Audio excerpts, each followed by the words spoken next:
नमस्कार, फेरि पनि यहाँहरूलाई आर्ट एन्ड पडकास्टमा धेरै धेरै धेरै स्वागत छ। सधैँ चाहिँ हामीले धेरै विभूतिहरूलाई बोलाउने गरेका छौँ, धेरै एक्सपर्ट्सहरूलाई बोलाउने गरेका छौँ र आज पनि हामीसँग एउटा इन्ट्रेस्टिङ बात गर्न, एउटा धेरै ज्ञानको कुराहरू आज हामीले स्योरली आजको पडकास्टबाट पनि पाउँछौँ। किनभने आज हामीले साहित्य सृजक भनौँ, समाजसेवी भनौँ र त्योभन्दा पनि अझै ठुलो सङ्गीतको शिक्षक, हाम्रो यो दार्जिलिङ भेकलाई एउटा सङ्गीत दिनुहुने वान अफ द इम्पोर्टेन्ट लेजेन्डलाई पनि आज हामीसँग रहनुभएको छ र ढिला नगरी म आजको हाम्रो पडकास्टमा म स्वागत गर्न चाहन्छु हाम्रो म्युजिक टिचर, हाम्रो सोसियल वर्कर, अन्टरप्रेनर पनि हुनुहुन्छ सर देवकुमार प्रधानज्यूलाई। सर, यहाँलाई हाम्रो पडकास्टमा धेरै धेरै स्वागत छ। धन्यवाद। यहाँहरूले मलाई बोलाइदिनु भएकोमा मलाई अति नै आनन्द लागेको छ। सर, अब फर्स्ट के हो, म्युजिकमा मैले सुरु गरेकै सुरतरङबाट हो। होइन त फर्स्टमा अरू जग्गा पनि देखेको थिएँ, तर अब सुरतरङ चाहिँ अब हाम्रो घरको छेउमा थियो। अन्त त्यहीँबाट मैले सङ्गीत पनि सुरु चाहिँ गरेँ भनौँ न। त्यसको त्यहाँदेखि पछिको कुरा त अर्कै छ। अन्त सर, तपाईँलाई नै अब फर्स्टमा सोध्नु मन पऱ्यो नि। अब म्युजिक त थुप्रो किसिमको हुन्छ, तर सबभन्दा फर्स्टमा एउटा कुरा क्युरियोसिटी हुन्छ नि, तपाईँले फर्स्टमा म्युजिक तपाईँलाई याद भएसम्म चाहिँ म्युजिक कहाँदेखिको चाहिँ तपाईँले सुरु गर्नुभएको?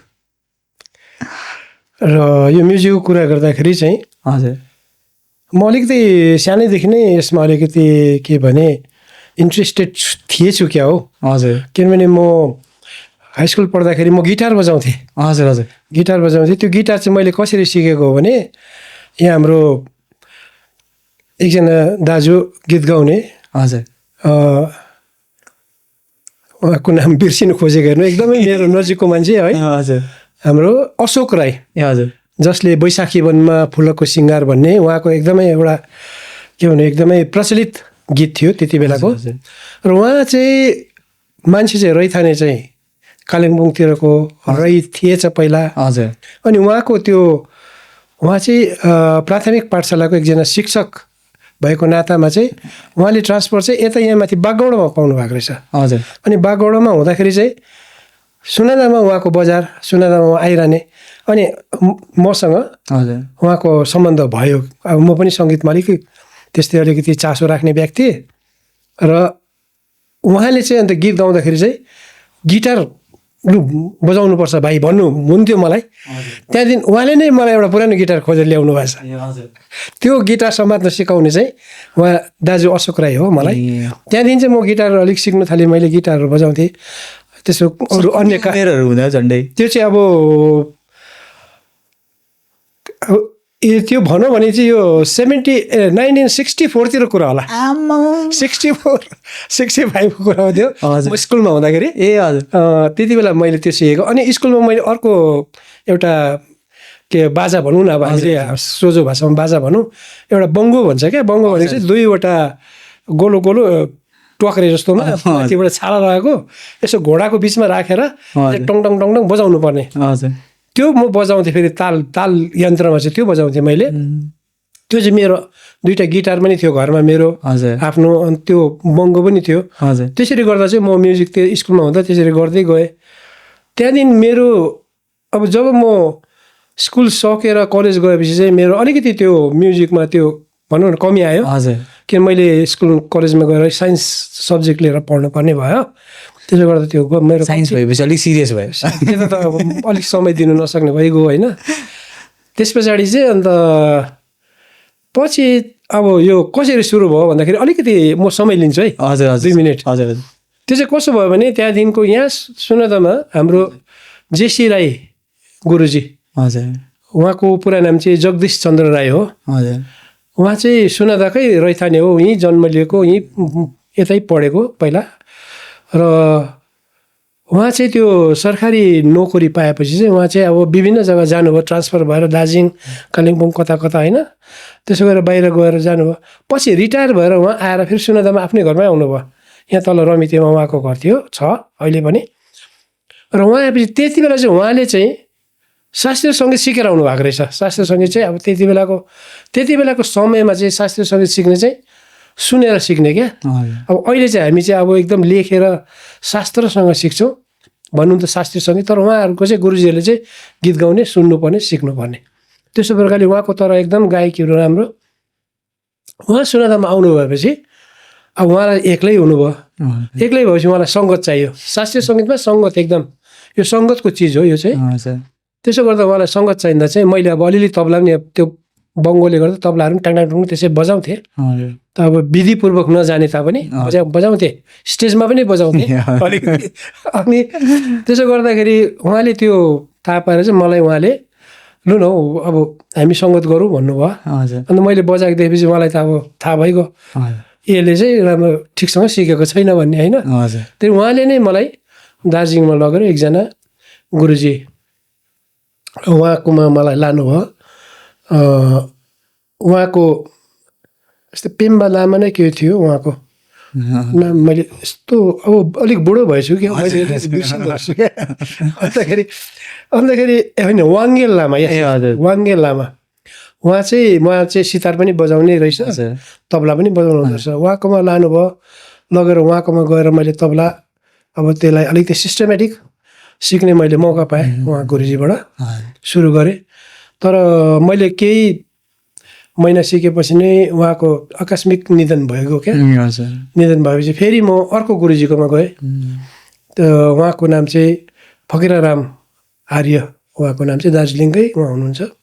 उहाँकोमा गएँ तबला सिक्नु र उहाँसँग सिकेँ, धेरै सिकेँ।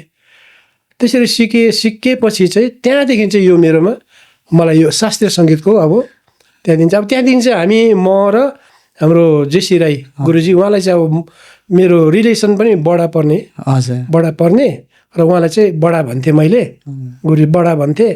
उहाँसँग चाहिँ अब म चाहिँ साथी जस्तो सङ्गत गर्ने मात्रै, बडा र म चाहिँ सङ्गत गर्ने मैले, उहाँले चाहिँ शास्त्रीय सङ्गीत मात्रै गाउने। त्यसो गरेर चाहिँ त्यो शास्त्रीय सङ्गीत चाहिँ मेरो त्यहाँबाट चाहिँ अब सुरु भयो भनौँ न। त्यस्तो प्रकार चाहिँ मेरो सुरु भएको।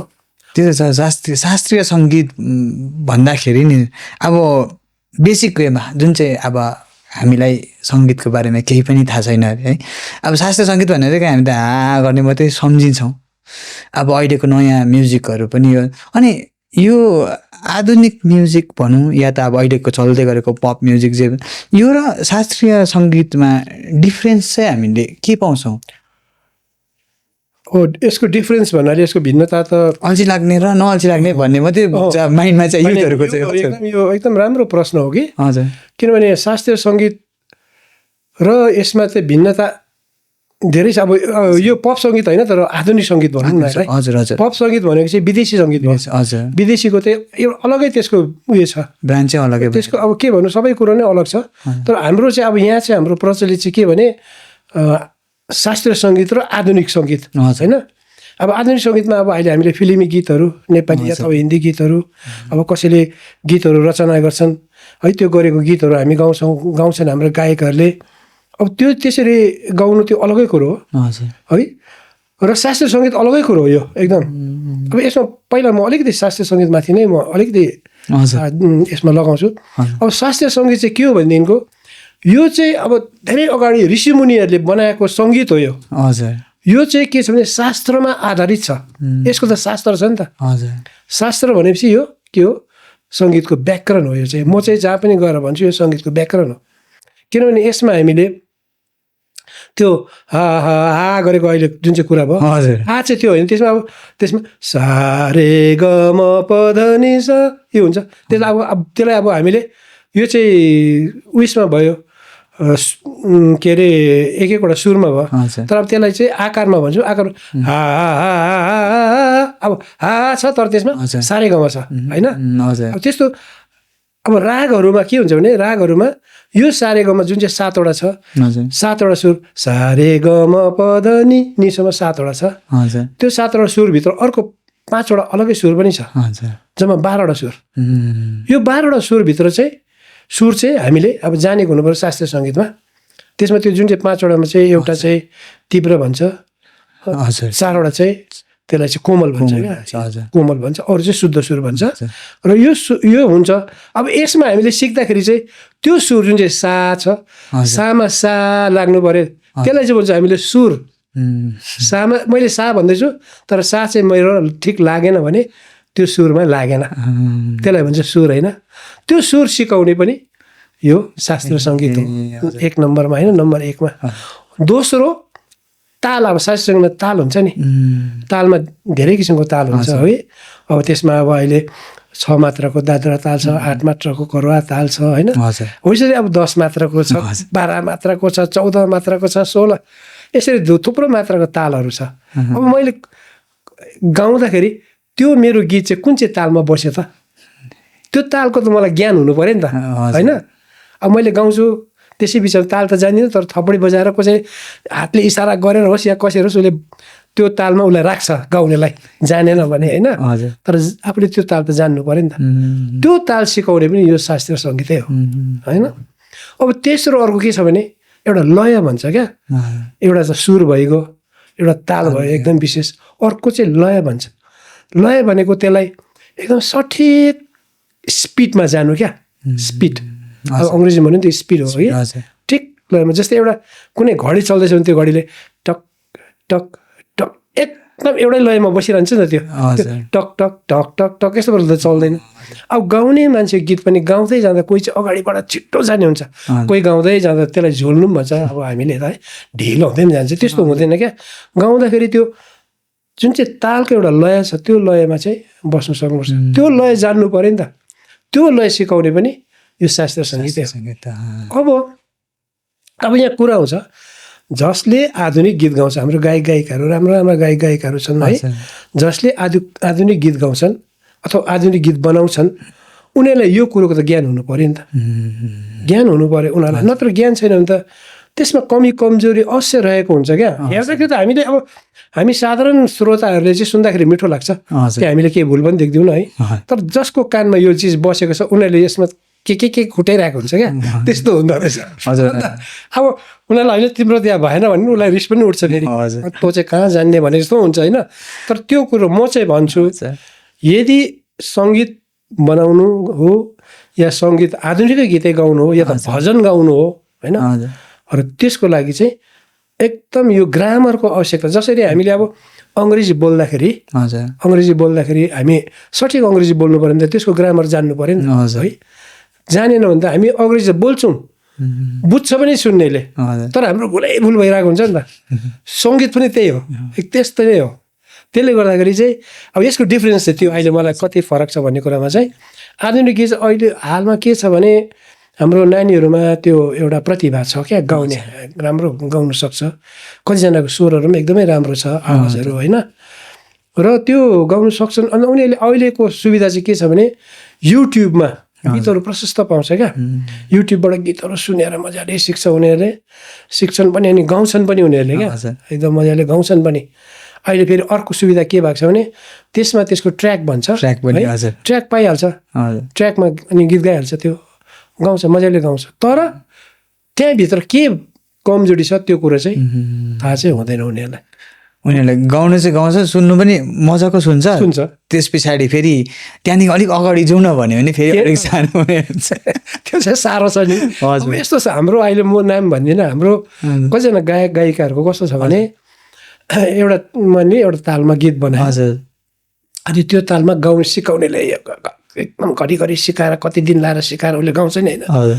भोलि अहिले यो कुरा जस्तै भोलि अर्को तालमा उसलाई गीत गाउनु लाग्यो भने उसलाई एकदम अब फेरि साह्रो परिगयो। त्यो तालमा चाहिँ कसरी बस्नु, त्यो गीतको ताल छ, त्यो तालको जुन चाहिँ लय छ, तालमा एउटा झट्का हुन्छ होइन, त्यसमा बस्नु पर्यो, त्यो बस्नु बहुत गाह्रो छ क्या। त्यस्तो हुँदो रहेछ, त्यो जानेन भने चाहिँ। घटना म भन्छु, यो सुरको विषयमा एउटा भन्छु म।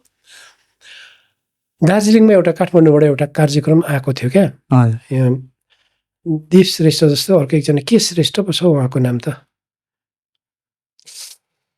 यस्तो हुन्छ आजकल म बिर्सिन्छु कि। यो उहाँको प्रोग्राम थियो दार्जिलिङमा, अनि लोकल आर्टिस्टमा चाहिँ यहाँबाट कुन्ती त्यति बेला सुन्दा है, कुन्ती बहिनी, शिलाबहादुर, अनि म अब हाम्रो चाहिँ एउटा ग्रुप थियो अघि हामी त अब शास्त्रीय सङ्गीत पनि गर्ने मोडर्न गीत पनि गर्ने अब हामीमा चाहिँ त्यसरी सङ्गत गर्दा चाहिँ कस्तो हुँदो रहेछ भने नि अब उसले गाउँदाखेरि कहाँ भुल हुँदैछ मलाई थाहा छ तर मैले त्यहाँ मिलाउनु पऱ्यो मैले बजाउँदा मेरो कहीँ भुल भयो भने उसले त्यो मिलाउँछ होइन त्यो त्यस्तो हुन्छ नि सङ्गत गर्दा त्यस्तो हुन्छ हाम्रो अब त्यस्तो हामी अब अलिक सिकेपछि त त्यस्तो नहोला तर भइहाल्यो भने पनि त्यो चाहिँ हुँदो रहेछ क्या एकदम त्यस्तो गर्दा हाम्रो चाहिँ एकदम स्टेज प्रोग्राम पनि यस्तो भयङ्कर पर्फेक्ट हुने क्या त्यहाँदेखिको त्यो प्रोग्राममा दार्जिलिङमा लोकल आर्टिस्टमा चाहिँ दार्जिलिङकाहरूलाई खरसाङकाहरूलाई नगरेर हामीलाई कसरी कन्ट्याक्ट गर्यो उनीहरूले हामीलाई गरिदिनुपर्छ भनेर अन्त हुन्छ भनेर हामी गयौँ त्यो प्रोग्राम दार्जिलिङमा सायद 3 दिन भयो होला दार्जिलिङमा भानु हलमा त्यति बेला भानु हल भर्खर नयाँ बनिएको थियो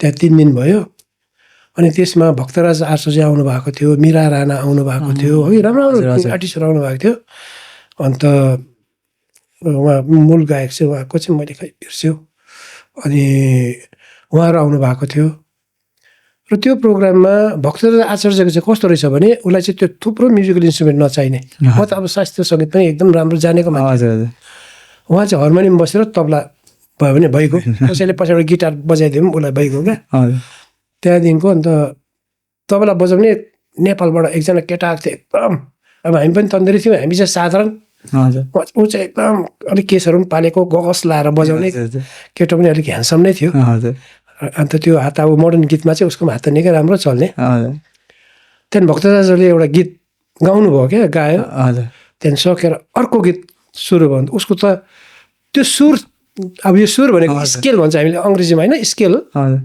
त्यो चेन्ज भयो स्केल अर्को स्केलमा गायो उसले गीत अन्त तबला त अब त्यो स्केलमा मिल्नुपर्छ नि त तिनले त्यो तबलजीले त्यो तबला मिलायो कि मिलाउनु सकेन अब हेर्नु त अब त्यहीँबाट थाहा भयो उसले चाहिँ कतिको सिकेको रहेछ भने अनि अब त्यसमा अझै एउटा सानो कुरो पनि थप्छु म आजको मौकामा हजुर एकदम एकदम आज त अल स्टेज इज योर्स भनेको जस्तै त्यो त्यो मान्छेले यसरी पालक पुलुक हेरे स्टेजको भित्रतिर म चाहिँ त्यति बेला उनीहरूको गीत हुँदा चाहिँ अगाडिपट्टिको बेन्च्यौँ म कुन्ती शिलाबत हामी चाहिँ फाइनल बेन्च्यौँ बसेर हेर्दै थियौँ मलाई त लाग्यो यो मान्छेले पक्का मलाई खोजेको भनेर त्यसपछि म यता कुनाबाट सिँढीबाट चढेर भित्र पसेँ अब म स्टेजमा निस्केर त्यसलाई मिलाइदिउँ भने उसको बदनाम हुने है मैले यसो गरेँ क्या उसले तबला बोकेर आए यता मैले यसो गरेँ भक्तराज आचार्यले सुर दियो हार्मोनियममा ट्याङ ट्याङ ट्याङ मिलाइदियो उसले लगेर बजाए हेर्नु त अब त्यस्तो यो त्यही कारण यो शास्त्रीय सङ्गीत जानु सुरको ज्ञान होइन तालको ज्ञान लयको ज्ञान हुनु चाहिँ अब यो एउटा यो मेरो अनुभव मैले त्यो दिन मैले त्यहाँनिर अनुभव गरेको कुरो नि यो चाहिँ है अब मैले त्यो तबलजीलाई मैले त्यो यस्तो नराम्रो अब उहाँलाई त कसैले चिन्दैन अहिले मैले भने तापनि यहाँ आजको बोर्डमा भने तापनि तर त्यस्तो हुँदो रहेछ हो अब यस्तो घटना मेरो अब सङ्गीतिक यात्रामा धेरै ठाउँमा भएको छ रेडियोमा पनि भएको छ कतिवटा है र त्यसले गर्दा चाहिँ म भन्छु शास्त्रीय सङ्गीत र अब आधुनिक गीतको मा चाहिँ अब आधुनिक गीत गाउनेले चाहिँ शास्त्रीय सङ्गीत सिकेको हुनुपर्छ अब अर्को डिफ्रेन्स एउटा बताउँछु अर्को यो भिन्नता जुन चाहिँ कुरो भयो है भिन्नतामा चाहिँ के छ भने शास्त्रीय सङ्गीतको गाउने एउटा तरिका छ क्या होइन गाउने यसको तरिका छ गायकी भन्छ नि त शास्त्रीयको गायकी हुनुपर्छ त्यो गायकी पनि के छ भने यसको घरानाहरू छ घराना अनुसार चाहिँ अलिकति बेग्लै बेग्लै गायकीको तरिका हुन्छ क्या गाउने तरिका हुन्छ त्यो गायकी बेग्लै छ अनि त्यो गायकी जुन चाहिँ छ त्यो चाहिँ मोडर्न गीत भन्दा चाहिँ अलगै छ फेरि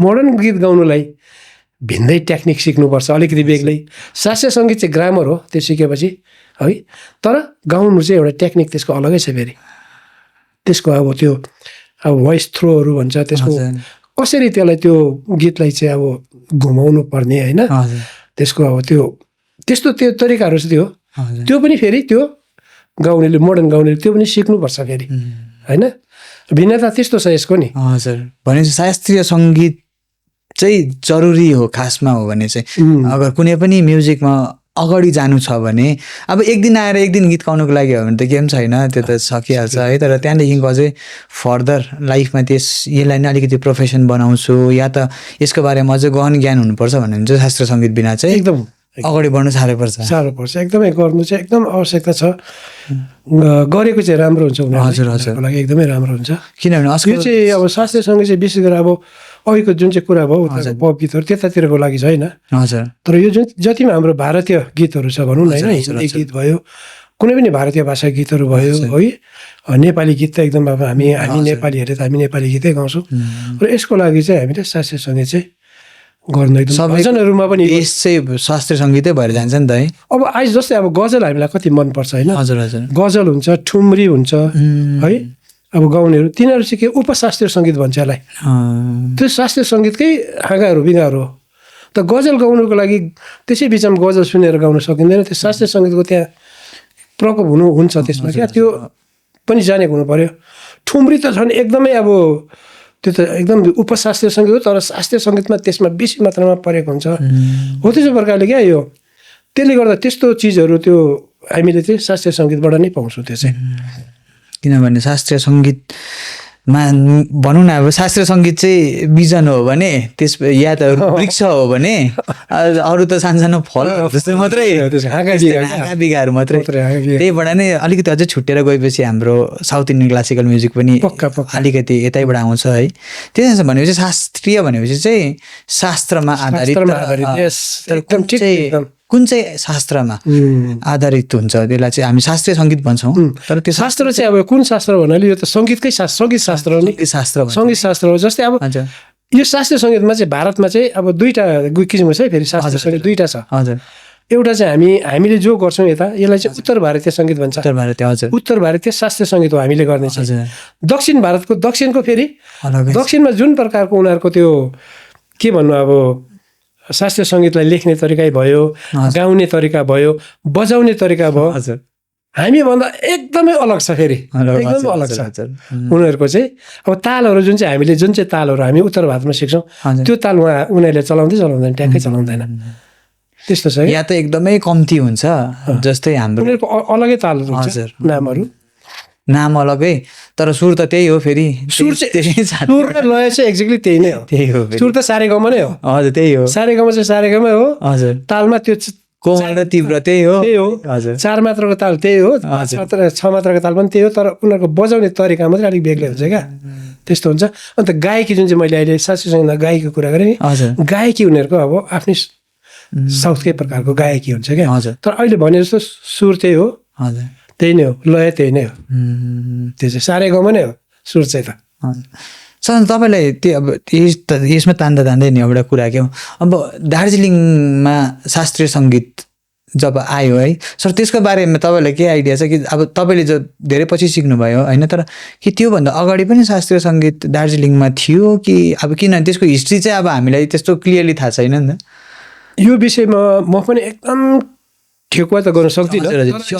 जस्तै मैले अहिले हाम्रो जेसी राई कुरा गरेँ, हजुर, उहाँहरूको एउटा ग्रुप चाहिँ थियो दार्जिलिङमा हो। त्यहाँनिर उहिले बेसी जस्तो चाहिँ अब हुन त म प्रधान भएर मैले त्यो कुरो गरेको त होइन। त्यति बेला शास्त्रीय सङ्गीत चाहिँ प्रायः दार्जिलिङमा चाहिँ प्रधानहरू नै थियो। सङ्गीतमा खान दार्जिलिङको खानहरू दार्जिलिङमा चाहिँ अब दार्जिलिङको चाहिँ विशेष होइन। हजुर। एमएन प्रधानहरू भयो, उहाँहरूको अब 1-2जनाको नाम मलाई थाहा थियो, आज म त्यो अलिकति गर्न सकेन। हजुर। उहाँहरूले चाहिँ त्यो शास्त्रीय सङ्गीतको उहाँहरूको एउटा टोली जस्तै थियो दार्जिलिङमा। हजुर।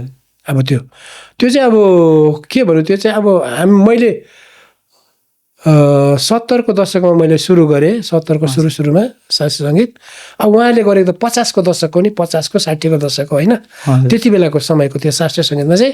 त्यति बेला दार्जिलिङमा एउटा गुट थियो उहाँहरूको, त्यो गुटले चाहिँ अब सिकेको। त्यति बेला चाहिँ उहाँले चाहिँ तर कुन गुरुबाट सिक्नुभयो त्यो चाहिँ म भन्न सक्दिनँ। सिक्नु चाहिँ मधेसकै गुरुहरूबाट सिकेको हुनुपर्छ, किनभने शास्त्रीय सङ्गीत हाम्रो पाहाडमा त प्रचलित थिएन नि त। अब मैले सुरु गर्दा पनि प्रचलित त कहाँ थियो त, सुनादामै थिएन। हजुर। त्यसो गर्दाखेरि चाहिँ त्यति बेला चाहिँ उहाँहरूले चाहिँ अब सिक्नु चाहिँ मधेसको कुनै गुरुबाटै सिकेको हुनुपर्छ। तर एउटा गुड चाहिँ दार्जिलिङमा थियो, त्यो जेसी राईहरूको उहाँहरूको गुड थियो। त्यसमा एकजना यहाँ दार्जिलिङमा यो कागझोडाको यतापट्टि मधुबो भन्थ्यो हामीले, उहाँ पनि हाम्रो बडाहरूकै सङ्गत थियो एउटा। अनि एकजना कालिम्पोङमा एकजना फुर्बा लामा हुनुहुन्थ्यो। फुर्बा लामा चाहिँ को भने सायद सुन्नुभयो भने उहाँहरूलाई थाहा हुन्छ, उहाँले यो आजको पोडकास्ट हेर्नुभयो भने कालिम्पोङमा एकजना मिनी भन्ने खुब राम्रो फुटबल प्लेयर थियो। त्यो सायद अरूलाई थाहा छ कि छैन है, अब मिनी भन्ने खुब हामीलाई त स्योरली थाहा छैन म चाहिँ थाहा छ कि भनेको है। अन्त त्यो मिनी भन्ने फुटबल एकदम राम्रो दार्जिलिङको टिमको थियो, कालिम्पोङको केटो हो। हजुर उहाँ चाहिँ भरे पछि मैले जान्दा फुटबल लामा उहाँको बाउ चाहिँ त अब शास्त्रीय गायक, शास्त्रीय सङ्गीत गायक, छोरा चाहिँ फुटबल प्लेयर एकदम राम्रो। उहाँको चाहिँ कालिम्पोङमा एउटा मसला दोकान थियो, उहाँको घरमा गएर हामीले जेसी राई बडा म हामी गएर उहाँ घरमा बैठक गरेको है। त्यसो गर्दा उहाँसँग मेरो सम्बन्ध थियो। फुटबल आमाले चाहिँ एउटा शास्त्रीय सङ्गीतको एउटा सानो पतला एउटा किताब पनि निकाल्नु भएको थियो त्यति बेलाको समयमा। हजुर त्यो किताब सायद मेरोमा छ होला अझै पनि, उहाँले निकाल्नु भएको थियो फुटबल आमा। उहाँहरू चाहिँ अब त्यो एमएन दार्जिलिङको एमएन प्रधानहरूको जुन नामले उहाँ भन्दा चाहिँ सेकेन्ड स्टेज हुनुपर्छ जस्तो उहाँहरूको पछाडि क्या। फेरि हाम्रो सोनादामा यो शास्त्रीय सङ्गीतलाई सुरु गर्ने आई थिङ्क पाइनियर तपाईँहरूदेखि नै सुरु भएको जस्तो लाग्यो है। अनि अब यसमै यहीमा अब छोडिनु सक्दैन, सुर तरङ्गलाई छोड्नु सक्दैन हामीले। अनि सुर तरङ्ग महाविद्यालय चाहिँ तपाईँले अब सुर तरङ्ग महाविद्यालय जुन चाहिँ सोनादामा अहिले पनि होपफुली हाम्रो धेरैलाई त कतिलाई थाहा पनि छैन हो, तर अब सोनादामा हामीले यति ठुलो एउटा महाविद्यालय नै कलेज इस्टाब्लिस गरेको छ जहाँबाट चाहिँ ब्याचलर्स अफ म्युजिक BA को डिग्री पनि दिन्छ। त्यो चाहिँ सर कहिले कुन चाहिँ सालदेखिको सुरु गर्नुभएको थियो र कसरी सुरु भयो त्यो पनि? किनभने शास्त्रीय सङ्गीतको हिस्ट्रीमा सुर तरङ्ग त छोड्नै सकिँदैन हामीले। अब यो अलिकति म यसलाई अलिकति विस्तृत रूपमै गर्छु है, भन्छु है, अलिकति समयले कतिको उयो दिन्छ पनि पर्मिट गर्छ गर्दैन है। यो चाहिँ के भयो भने जब जेसी राईबाट सुनादा आउनुभयो त्यहाँदेखि मैले अघि कुरा गरेँ, हामी सङ्गतमा हामी गाउन थाल्यौँ। जेसी बडा घरमा हामी बेलुका बेलुका दुईजना जुट्थ्यौँ। उहाँले गाउनुहुन्थ्यो, शास्त्रीय सङ्गीत गाउनुहुन्थ्यो, म चाहिँ तबला मात्रै बजाइरहन्थेँ। त्यसो गर्दा वरिपरिको जब मान्छे अरूले सुन्नु थाल्यो, सुन्नु थालेपछि उनीहरूलाई पनि त्यो सिक्ने इन्ट्रेस्ट जागेछ क्या। अब उनीहरूलाई पनि त्यो इच्छा जागेछ। इच्छा जाग्दाखेरि चाहिँ त्यहाँदेखि चाहिँ बडाकोमा गीत सिक्नु एक दुईजना आउनु थाले है, आउनु थाले। त्यसमा अब सुरुमा आउनेहरूमा माथिको हाम्रो घिसिङ के अरे गणेश कुमार घिसिङ अघि, यहाँ हाम्रो पर पक्कागढीको अशोक थापा पनि हो सुरुमा अलिअलि गर्ने चाहिँ है। त उहाँहरूले त बेसी गरेन, अलिअलि गऱ्यो। उहाँहरू आउनुभयो त्यसरी। अन्त हाम्रो जिडी कार्की भर्खरै मात्रै बित्नुभयो है, अलिक उमेर गएको मान्छे चाहिँ उहाँ हो। हाम्रो तल सिबी लामा नयाँ गाउँमा स्टेसन मास्टरै हुनुहुन्छ उहाँ, अझै हुनुहुन्छ उहाँहरू थुप्रो। त्यहाँदेखि त अब कमानतिरको त अरू पनि छ थुप्रै नै होइन। त्यसरी अब सिक्नु आउनु थाल्यो। सिक्नु आउँदाखेरि चाहिँ त्यहाँदेखि चाहिँ हाम्रो बडाले चाहिँ त्यो गायन केटाकेटीलाई, अब म पनि त्यहीँ हुन्थेँ सँगै तिनै क्लास पनि गराउनुहुन्थ्यो। त्यहाँदेखि पछाडि तबला सिक्नु पनि इच्छा गऱ्यो क्या। अब मैले चाहिँ त्यति बेला सिक्दै, मैले त्यति बेला सायद 4th इयरको यो एक्जाम म कसरी भयो त्यो पनि म त्यो विषयमा अहिले पछि त्यो पनि चाहिँ एउटा भिन्दै च्याप्टर भनौँ न। त्यहाँदेखि मैले 4th इयर जस्तो एक्जाम दिइसकेको थिएँ। त्यति बेला तबला पनि सिक्नेहरू आयो। मैले भने म त भर्खर त 4th इयर गर्दैछु होइन भन्दाखेरि चाहिँ एउटा मैले फिडब्याक चाहिँ कस्तो भयो भने जाने कुरो लुकाएको जस्तो, नसिकाउने रहेछ यिनले भने होइन है। त्यसो गर्दा होइन, लु त्यसो म सिकाउँछु भने। त्यहाँदेखि मैले मेरो घरमा तबला सिकाउँथेँ, बडाले उहाँको घरमा गायन सिकाउनुहुन्थ्यो क्या है। मेरो त अब घर पनि सानो, त्यो मुनिपट्टि एउटा गोदाम थियो, त्यहाँ काठहरू थियो, त्यो काठहरू ओछ्याएर एउटा प्लेटफर्म जस्तो बनाएर मैले त्यहाँ सिकाउँथेँ क्या। केटाकेटीहरू एकदम थुप्रो। त्यस बेला गायनमा भन्दा तबलामा बेसी आउने हामीले त्यसरी सिकाउँथ्यौँ। अनि हामी 1 पैसा पनि नलिई सिकाउँथ्यौँ, फेरि पैसा लिँदैन थियौँ त्यति बेला। पैसाको त कुरै छैन, बरु घरमा आउने टाढो आउनेलाई चिया खाजा पनि दिइहाल्थ्यो, खुवाइहाल्थ्यौँ होइन। त्यसो गरेर अब गर्थेँ मैले। त्यहाँदेखि पछाडि के भयो भने अब यो एक्जामको कुरापट्टि गएर म त्यताबाटै सुर तरङ्ग पनि जान्छु है। त्यहाँदेखि म खरसाङमा चाहिँ हामीले चाहिँ यो युवावाणीको कार्यक्रम पाउँथ्यौँ क्या। हाम्रो एउटा यहाँनिर एउटा क्लब थियो सुन्नुहोस्, हाम्रो क्लबबाट हामी गीतसित बनाइवरिकन हामी जान्थ्यौँ। अनि म चाहिँ तबला बजाउँथेँ युवावाणीमा पनि। बजाउँदाखेरि त्यहाँनिर प्रताप सिंह लोहार गुरुजी, अब उहाँ चाहिँ गुरुजी रहेछ, म प्रताप सिंह लोहार, उहाँले मलाई भेटाउनु भयो। मैले तबला बजाएको देखेर उहाँले मलाई सोध्नु भयो, भाइले कहाँ सिक्नु भएको भन्नुभयो। अन्त मैले फल्ना गुरुजीबाट सिकेको भनेर भने मैले। अनि तपाईँको हातहरू राम्रो रहेछ भाइ।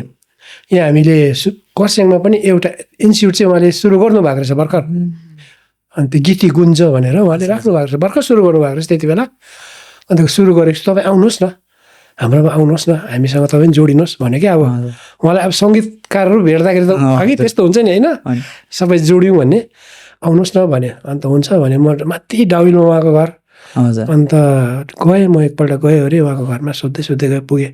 त्यहाँदेखि गएपछि हाम्रो अब सङ्गीतमा त्यस्तै बातहरू भयो। त्यहाँबाट उहाँले मलाई भन्नुभयो हामी यो शास्त्रीय सङ्गीतको एक्जामहरू पनि गराउने चाँजो मिलाउँदैछु भन्नुभयो। ए हजुर। म त अब पहिल्यैदेखि त्यत्रो सिकेको, मैले त एक्जाम त गरेकै छैन। ए हजुर, फोर्थ इयर चाहिँ गनेरै भएको होइन यो फोर्थ इयरको कुरा अहिले यहाँबाट सुरु हुन्छ। हजुर, त्यत्रो सिकेको, म त थाहै छैन अब एक्जाम हुन्छ। अरे शास्त्रीय सङ्गीत एक्जाम हुन्छ नि। अब यो कुरो त उँधो त मधेसतिर त चलिरहेको रहेछ, हामी पाहाडवासीलाई केही थाहै थिएन। हजुर, हामी कति पछाडि है।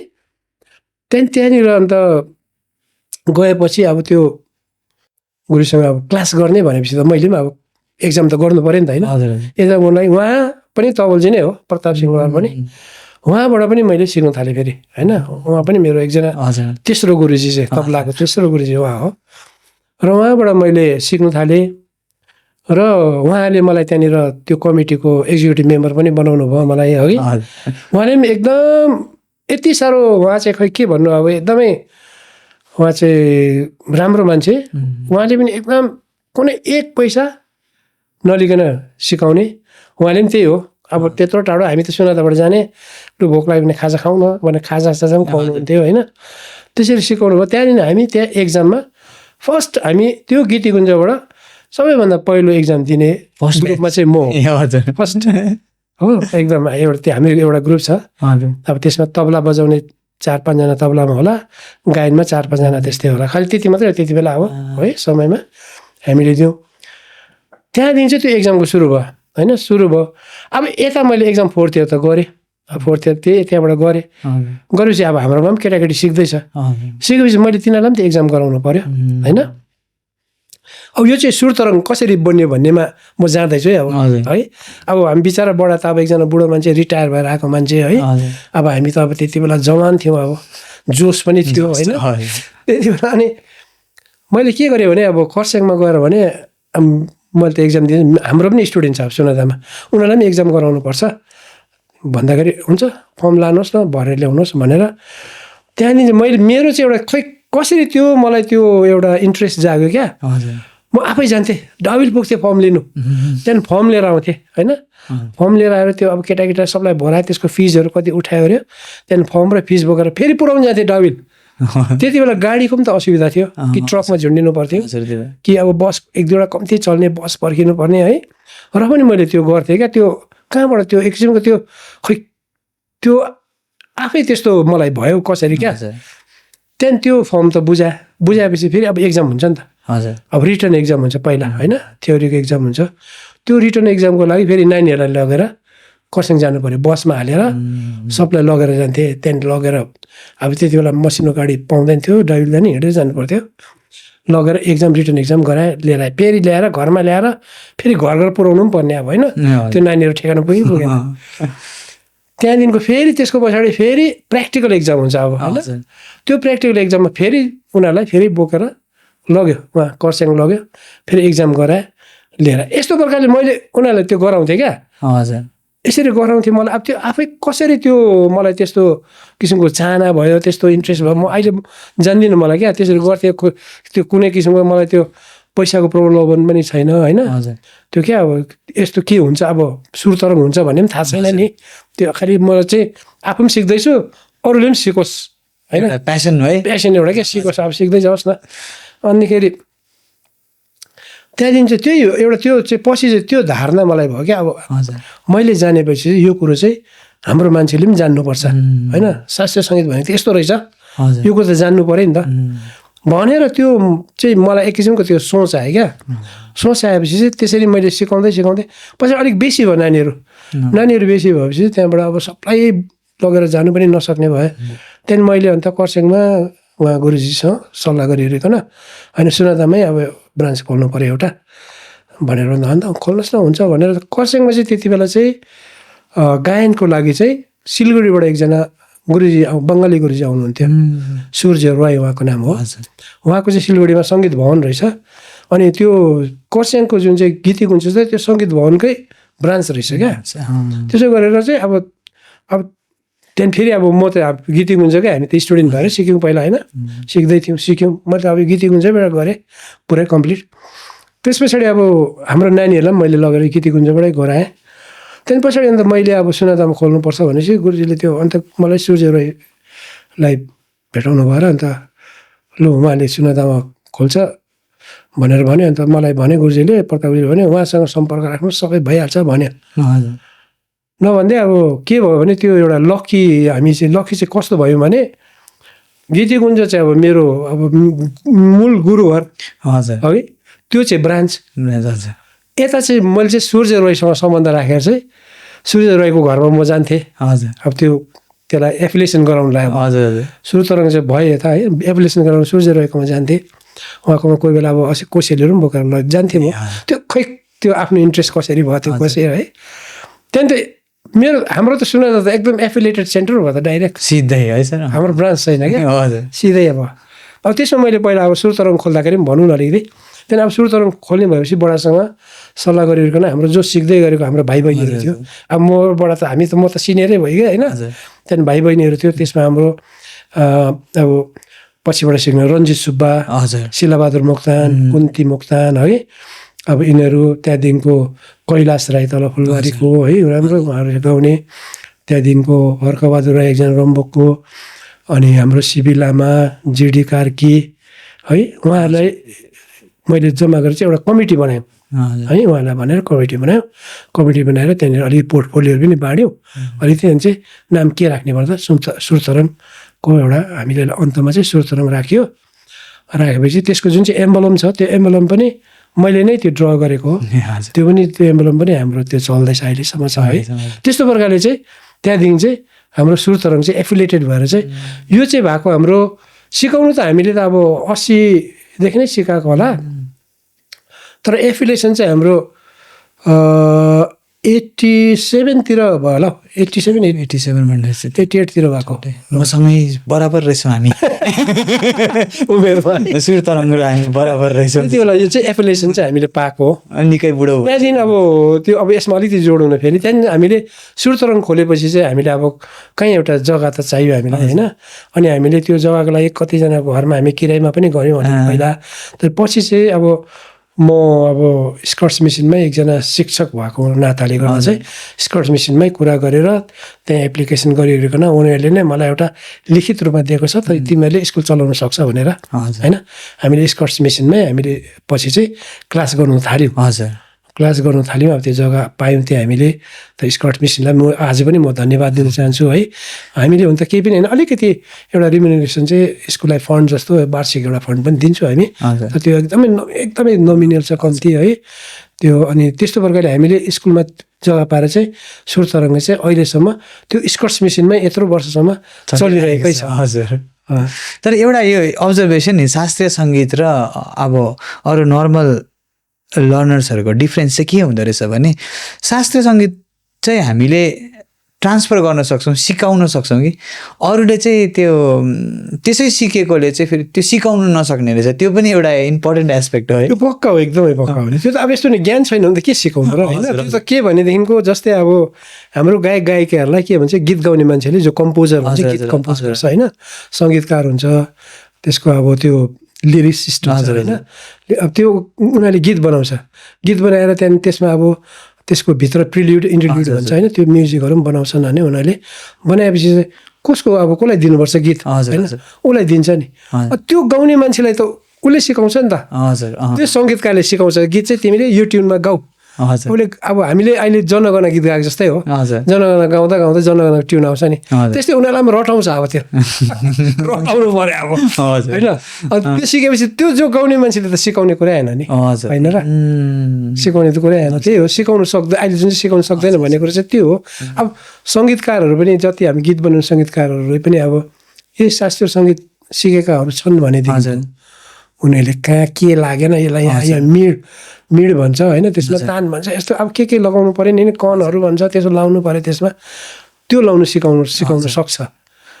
अब त्यो जाने यदि शास्त्रीय सङ्गीतको ज्ञान छ भने चाहिँ।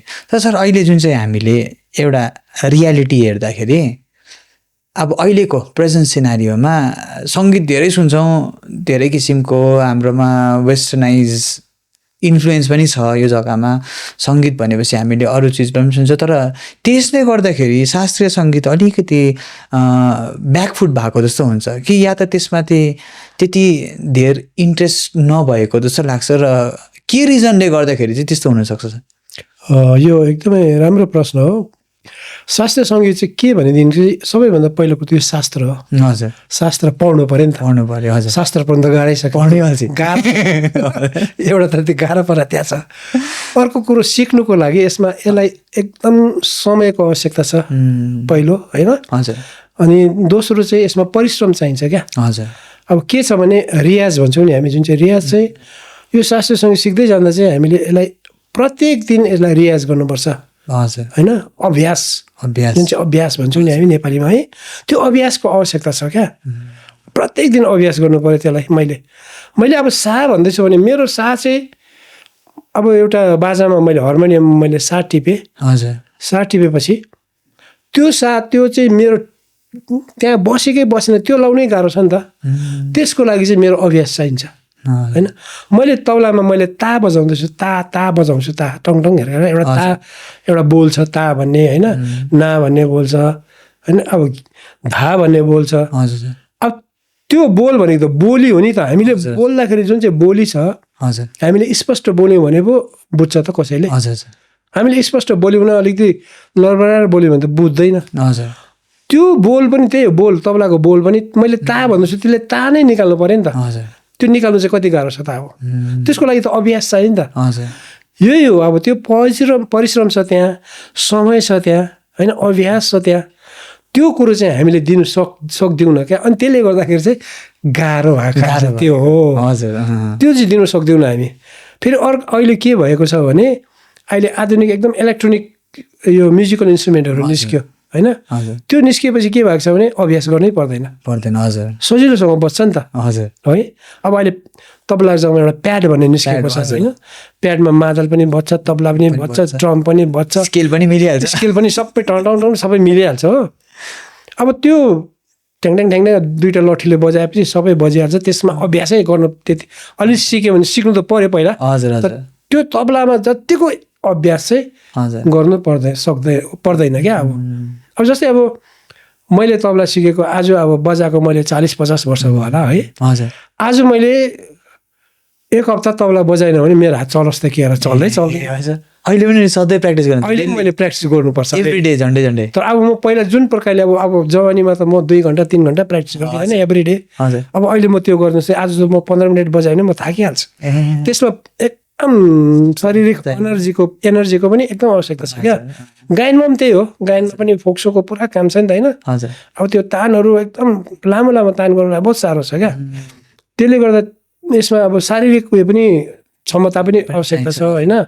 अब अहिले बुढेसकालमा चाहिँ त्यस्तो हुँदो रहेछ। अब शरीरले दिएन भने चाहिँ अब अलिक कम्ती भने अभ्यास तर गर्नु चाहिँ पर्छ, एकदम गर्नु चाहिँ आवश्यक छ यदि यसलाई कायम राख्नु हुन्छ। भनेपछि शास्त्रीय सङ्गीतको लागि चाहिँ यही हो, परिश्रम छैन भने चाहिँ सक्दैन एकदमै। फेरि शास्त्रीय सङ्गीतलाई गहनतासँग लिएन भने पनि सङ्गीतको प्रोफेसनमा हामी धेरै माथि जान सक्छौँ भन्नु पनि सक्दैन, त्यो पनि हो। पक्का हो, एकदमै साँचो कुरा। हजुर, किनभने हामीले धेरैवटा अब अहिले चाहिँ रियालिटी सोहरूले गर्दाखेरि हामीले धेरैजना सिङ्गर्सहरू देखेका छौँ। अब स्टेजमा भइने समय अब उहाँ त डरलाग्दो हुन्छ होला। अब एकपल्ट कोही बेला ठुलो अब फेमस पनि भइपठाउनुहुन्छ, ट्रेन्डिङ भएर भाइरल भएर फेमस पनि भइसक्नु, बट एक टाइमदेखिको हराउँछन् क्या। अब उहाँ हरायो, अब कहाँ हरायो अब त्यहाँदेखि छैन। हजुर, यो कुरोमा अब अलिकति हाम्रो रसिकले इङ्गित गरेको मैले कता बुझेको जस्तो लाग्यो हो कि। अब एउटा रियालिटी सोमा हामीले दार्जिलिङबाट बेसरी भोट गरेर जितायौँ, के अरे नाम? प्रशान्त तामाङ, है? हजुर। अब हामीले गऱ्यौँ नि। हजुर। तर अब हामी अब जान्ने मान्छेलाई चाहिँ थाहा छ, हजुर, यो मान्छे कति पानीमा छ भन्ने, होइन? हजुर, थाहा हुन्छ नि। हजुर। अब के भने त्यो जुन चाहिँ रियालिटी सोमा चाहिँ उनले जुन चाहिँ जितेर गयो त्यो चाहिँ भोटको आधारमा मात्रै जित्यो नि त, उहाँको ज्ञानको आधारमा जितेको। किनभने त्यो अरू जो उहाँसँग कम्पिट गर्ने उनीहरू त अब यो मैले आज नामै लिएर भन्दैछु, होइन? यो हामीले जान्ने कुरो हो र मैले भनेको यो। अनि अब त्यो अरू त्यहाँनिर कम्पिट गर्नेहरू तल मधेसकाहरू थिए, उनीहरू त शास्त्रीय सङ्गीत खाएकै मान्छेहरू थिए क्या। उनीहरूको गीत सुन्दै थाहा हुन्छ नि होइन कस्तो प्रकारले गाउँदैछ होइन। अब हाम्रो प्रशान्त तामाङको चाहिँ अब भोइस अलिक त्यसै त्यो पुलिसमा ब्यान्डमा गाउने मान्छे रहेछ होइन। अब उहाँलाई चाहिँ त्यसै हाल्यो, हामीले यहाँनिर एकदम हाम्रो अब आफ्नो मान्छे भनेर भोट पनि मजाले दिउँ है, पैसा पनि खर्च गऱ्यौँ होइन, जितायौँ पनि। अब अहिले उहाँ त हराएर गयो नि त। हो यो अहिले कुरो यो कुरो चाहिँ त्यही इङ्गित गरेको त्यही नै हो। त्यो भन्दा सर अरू त्यस्तो हुन्छ हजुर अरू भाइरलहरू पनि जस्तै पहिला एक बिचमा रानु मण्डल भन्ने पनि निस्के, दामी गीत गाउने, अब अहिले हराउनु भयो। त्यहाँदेखिको लिएर सानोतिनो कतिजना पनि हुन्थ्यो। अनि त्यहीमा एउटा त्यो पार्टमा एउटा यही स्टोरी क्या, हामीलाई चाहिँ लाग्छ दामी हो, तर जो शास्त्रीय सङ्गीत जान्नु हुँदैछ बुझ्नु हुँदैछ नि उहाँहरूले चाहिँ कसरी याद हुँदो रहेछ भनेपछि एकजना हाम्रो फोक सिङ्गर राम्रो हुनुहुन्छ रोहिणीमा, मेरो साथीको बाबा हुनुहुन्थ्यो, उहाँको नाम त मलाई एक्ज्याक्टली थाहा छैन कि। अनि युट्युबमा मैले एउटा नेपाली गीत हेरेँ, मजाको गीत थियो। अन्त त्यहाँदेखि त्यो गीत पनि अब हामीलाई त दामी लाग्यो, अब एकदम सेन्टिमेन्टल फिलिङसँग। अन्त यो गीत त कस्तो राम्रो रहेछ भनेर उसले पनि साथीले पनि सुन्यो। त्यहाँदेखिको चाहिँ बाबालाई पनि सुनाउनु पऱ्यो लगेर, यति मिठो गीत रहेछ। बाबालाई दिनु मात्रै भएको थियो कि म पनि गएको थिएँ त्यो दिन घरमा। बाबाले सुन्ने बित्तिकै दुई लाइन चाहिँ सुन्नु बाबा भन्यो अरे उहाँको बाबाले। उहाँको बाबाले सुनेर के साह्रो बेसुर गीत गाएको यो त भन्नुभयो। अब हाम्रो लागि दामी लागिरहेको छ। अन्त कसरी चाहिँ बेसुर भनेको अन्त त्यो दिन पनि उहाँसँग बसेर बात गर्दाखेरि उहाँले भन्नुभयो क्या, त्यो यहाँ सुर लागेको छैन, यहाँ लागेको छैन। अब त्यो गर्दाखेरि चाहिँ त्यो ज्ञान चाहिँ हुनु पर्दो रहेछ एकदमै। सर तपाईँसँग हामीले धेरै ज्ञान पनि सिकिरहेको छौँ, अब अझै हामी धेरै चिज अझै एड पनि गर्छौँ, अझै धेरै कुरा चाहिँ तपाईँकोबाट सिक्नु पनि छ है। तर अब अहिलेको लागि चाहिँ हामी केही क्षणको लागि यसो ब्रेक लिन्छौँ पानी खानको लागि, अनि एकछिन भए पनि अलिकति ब्रेक लिएर फेरि सुरु गर्छौँ। वेलकम ब्याक, फेरि आएको छौँ बिचबाट। अनि अहिले हामीलाई अब तपाईँलाई कस्तो लागिरहेको छ गफ गर्नु? मलाई एकदमै मजा लागिरहेछ, किनभने जुन चाहिँ एउटा मेरो आफ्नो चासोको कुरो जुन चाहिँ मैले आज यहाँनिर यसरी खुलस्त रूपमा भन्नु पाउँदाखेरि मलाई साह्रै एउटा के आनन्द आइरहेछ क्या एकदम। फेरि त्यही माथि सब्जेक्ट पनि त्यसै पऱ्यो एकदम राम्रो एकदम। त्यही अब म्युजिकलाई नै छोड्नु सकेन कि तपाईँको जुन चाहिँ अघिको जति कथाहरू भन्नु हुँदै थियो त्यो कथाबाटै कनेक्ट हुँदै आउँदाखेरि चाहिँ त्यति बेला तपाईँलाई पर्कसन इन्स्ट्रुमेन्ट भनौँ न, तबला भयो, अनि अघि तपाईँले जुन चाहिँ के भन्नुभयो बङ्गो, अनि गिटार त एउटा आइहाल्यो। दो शास्त्रीय सङ्गीतमा भिजे पनि सुरु चाहिँ गिटार र सङ्गीतमा चासो देखिएको क्या, त्यहाँदेखि सुरु भएको रहेछ। यो तिन छोडी अरू पनि तपाईँले इन्स्ट्रुमेन्टहरू बजाउनुहुन्छ?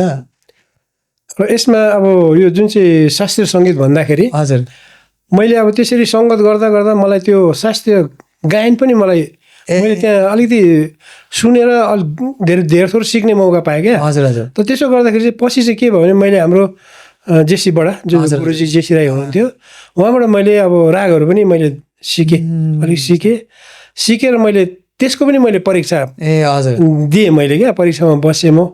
र त्यसको चाहिँ अब यस्तो हुन्छ यो हाम्रो चाहिँ अहिले कोर्समा चाहिँ कस्तो छ भने हाम्रो इलाहाबादसँग यो एफिलिएटेड छ हाम्रो यहाँको सुरतरङ। त्यसै प्रकारले त्यो कसैको गीती गुन्जम त्यो इलाहाबादसँगै त्यो एफिलिएटेड थियो। र त्यसको जुन चाहिँ एउटा हाम्रो सिलेबस हुन्छ, सिलेबस अनुसार चाहिँ फर्स्ट इयर र सेकेन्ड इयर पास गरेपछि, फर्स्ट इयर पास हुन्छ पहिला, सेकेन्ड इयर पास भएपछि चाहिँ जुनियर डिप्लोमा भन्छ त्यसलाई चाहिँ। त्यहाँदेखि फेरि थर्ड र फोर्थ गरेपछि चाहिँ त्यो चाहिँ सिनियर डिप्लोमा हुन्छ। त्यहाँदेखिको फिफ्थ र सिक्स्थ गरेपछि चाहिँ ग्रेजुएसन हुन्छ। त्यसो हुन्छ। त्यसो गर्दा चाहिँ मैले चाहिँ गायनमा चाहिँ सिनियर डिप्लोमा चाहिँ मैले गरेँ। त्यसो गर्दाखेरि अब त्यो धेरै त्यसमा राग अब के छ भने फर्स्ट इयरमा 7वटा राग छ, सेकेन्ड इयरमा 7वटा राग छ, थर्ड इयरमा 8वटा राग छ, फोर्थ इयरमा 9वटा राग छ, अब फिफ्थ इयरमा 9वटा, सिक्स्थ इयरमा 10वटा राग छ। यो अब सिलेबस अनुसार। सर यो राग भन्नाले चाहिँ के बुझिन्छ? राग चाहिँ के हो भनेदेखिको यो जुन चाहिँ हाम्रो सुर मैले अघि जुन चाहिँ 12वटा सुर भने नि, 12वटा सुर छ, त्यो 12वटा सुरमा 12वटा लाग्दैन क्या एउटा रागमा नि। कोही रागमा अब 5वटा मात्रै। त्यसलाई अब हामीले पहिला सुरु त्यसको आरो र औरो हजुर भन्छौँ क्या सर डेमोसँगै झन् शास्त्रीय सङ्गीतमा नि हजुर आरो र औरो भन्छौँ नि। हजुर अब हामी आरोह भनेको चाहिँ संस्कृत भाषामा त उकालो चढ्नु हो नि त, उकालो हजुर हजुर अवरोह भने चाहिँ ओह्रालो झर्नु हो नि होइन। हजुर अब त्यो सङ्गीतमा त्यो जुन चाहिँ सारे गमा छ सारे ग म यसरी उकालो सुर चढ्दै जान्छ, हजुर हजुर त्यसलाई चाहिँ आरोह भन्छ। अब त्यो माथिबाट सा नि द प म ग रे ज ओह्रालो आउँदा चाहिँ त्यसलाई अवरोह भन्छ होइन। हजुर त्यसै प्रकारले अब रागहरूमा चाहिँ के छ भने त्यो जुन चाहिँ 12वटा जुन चाहिँ सुर छ 12वटा सबै रागमा भिन्दै भिन्दै सुर लागेको हुन्छ होइन। हजुर त्यो रागमा जस्तै अब एउटा मैले भूपाली भन्ने एउटा राग दियो भने त्यसमा अब 5वटा मात्रै सुर लागेको छ। सा रे ग प ध सा सा ध प ग रे सा। अब सा रे ग प ध अब सा त अर्कै माथिकै सा भयो, यो 5वटा लागेको छ। अब यस्तो प्रकारले चाहिँ उहिलेको त्यो ऋषिमुनिहरूले चाहिँ यसलाई छुट्याएको छ रागहरू क्या।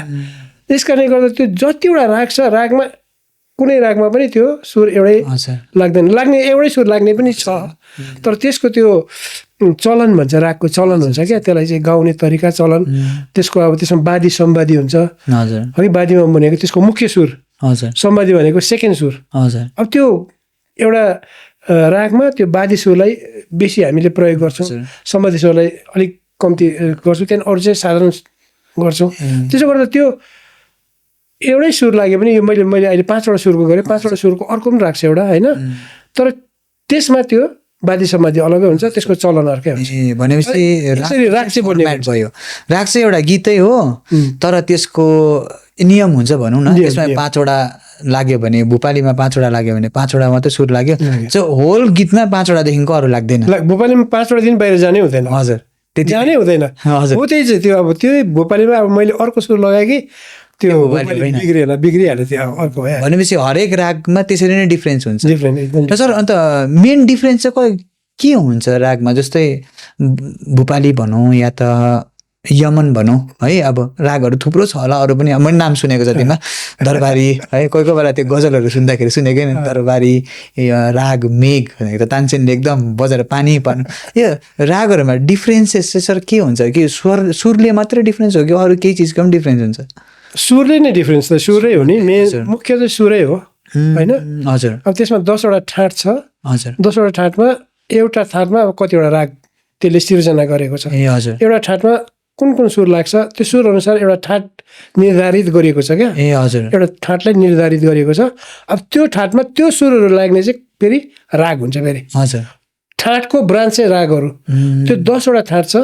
10वटा ठाटमा धेरै रागहरू बनिएको छ अब होइन, 100वटा राग बनिएको होला त्यस्तो छ त्यो चाहिँ। अब त्यसमा चाहिँ अब त्यो ठाटमा आधारित त्यो राग भएपछि चाहिँ त्यही सुरहरू मात्रै त्यसमा लाग्दाखेरि त्यो रागको सृजना हुन्छ क्या, भिन्दै सृजना हुन्छ।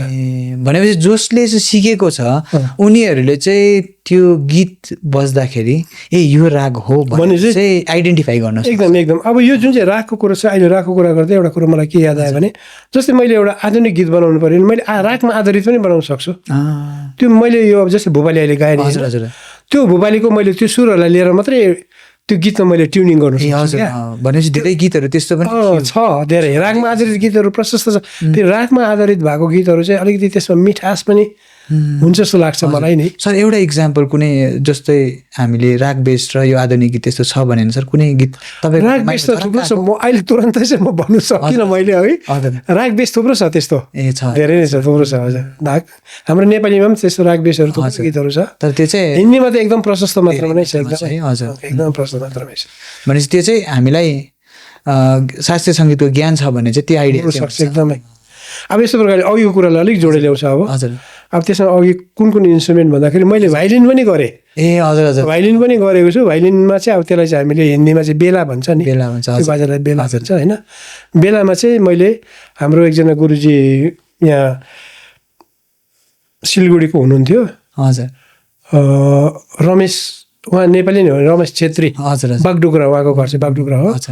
उहाँसँग मैले भाइलिन पनि सिकेँ उहाँसँग। त्यो चाहिँ मैले तर उहाँको अब के भन्नु, उहाँसँग सम्पर्क बेसी हुनु नसकेर टाढो भएको हुनाले मैले त्यो जुनियर डिप्लोमा मात्रै गरेँ। त्यसमा मैले परीक्षा दिइहालेँ, त्यसमा जुनियर डिप्लोमा त्यसमा गरेको छु क्या। त्यस्तो प्रकारले मैले सिकेर चाहिँ के भनेदेखिको त्यो सिक्दा चाहिँ के हुन्छ भने मैले अब त्यो अब म जान्ने त हुँदिनँ होला, तर त्यसको ज्ञान के अब यहाँ चाहिँ यसरी यो चाहिँ यसरी गर्नु बजाउनु पर्छ, यसलाई यस्तो किसिमको यसको नियम छ होइन, त्यो चाहिँ याद हुँदो रहेछ होइन। अब अनि त्यसो त्यही सबै कुरो गर्दाखेरि चाहिँ मैले खरसाङ रेडियोमा पनि अब मैले 3वटा विषयमा मैले त्यो म क्याजुअल आर्टिस्ट हो त्यहाँको है। र पहिला त मेरो तबलै भयो एउटा, मैले तबलामा मैले सङ्गत त्यहाँ गर्नुपर्छ रेडियोमा नि, त्यसको मैले पास गरेँ क्याजुअल आर्टिस्टको परीक्षा, अडिसन पास गरेँ। त्यहाँदेखि पछाडि मैले भजन गायन मैले अब गायन पनि सिकेपछि चाहिँ मैले गाउनु पनि थालेँ। त्यसो गर्दा मैले अलिकति भजन गायन, नेपाली भजन गायनमा मैले त्यहाँ एउटा सब्जेक्ट रहेछ, त्यसमा पनि मैले अडिसन पास गरेँ है।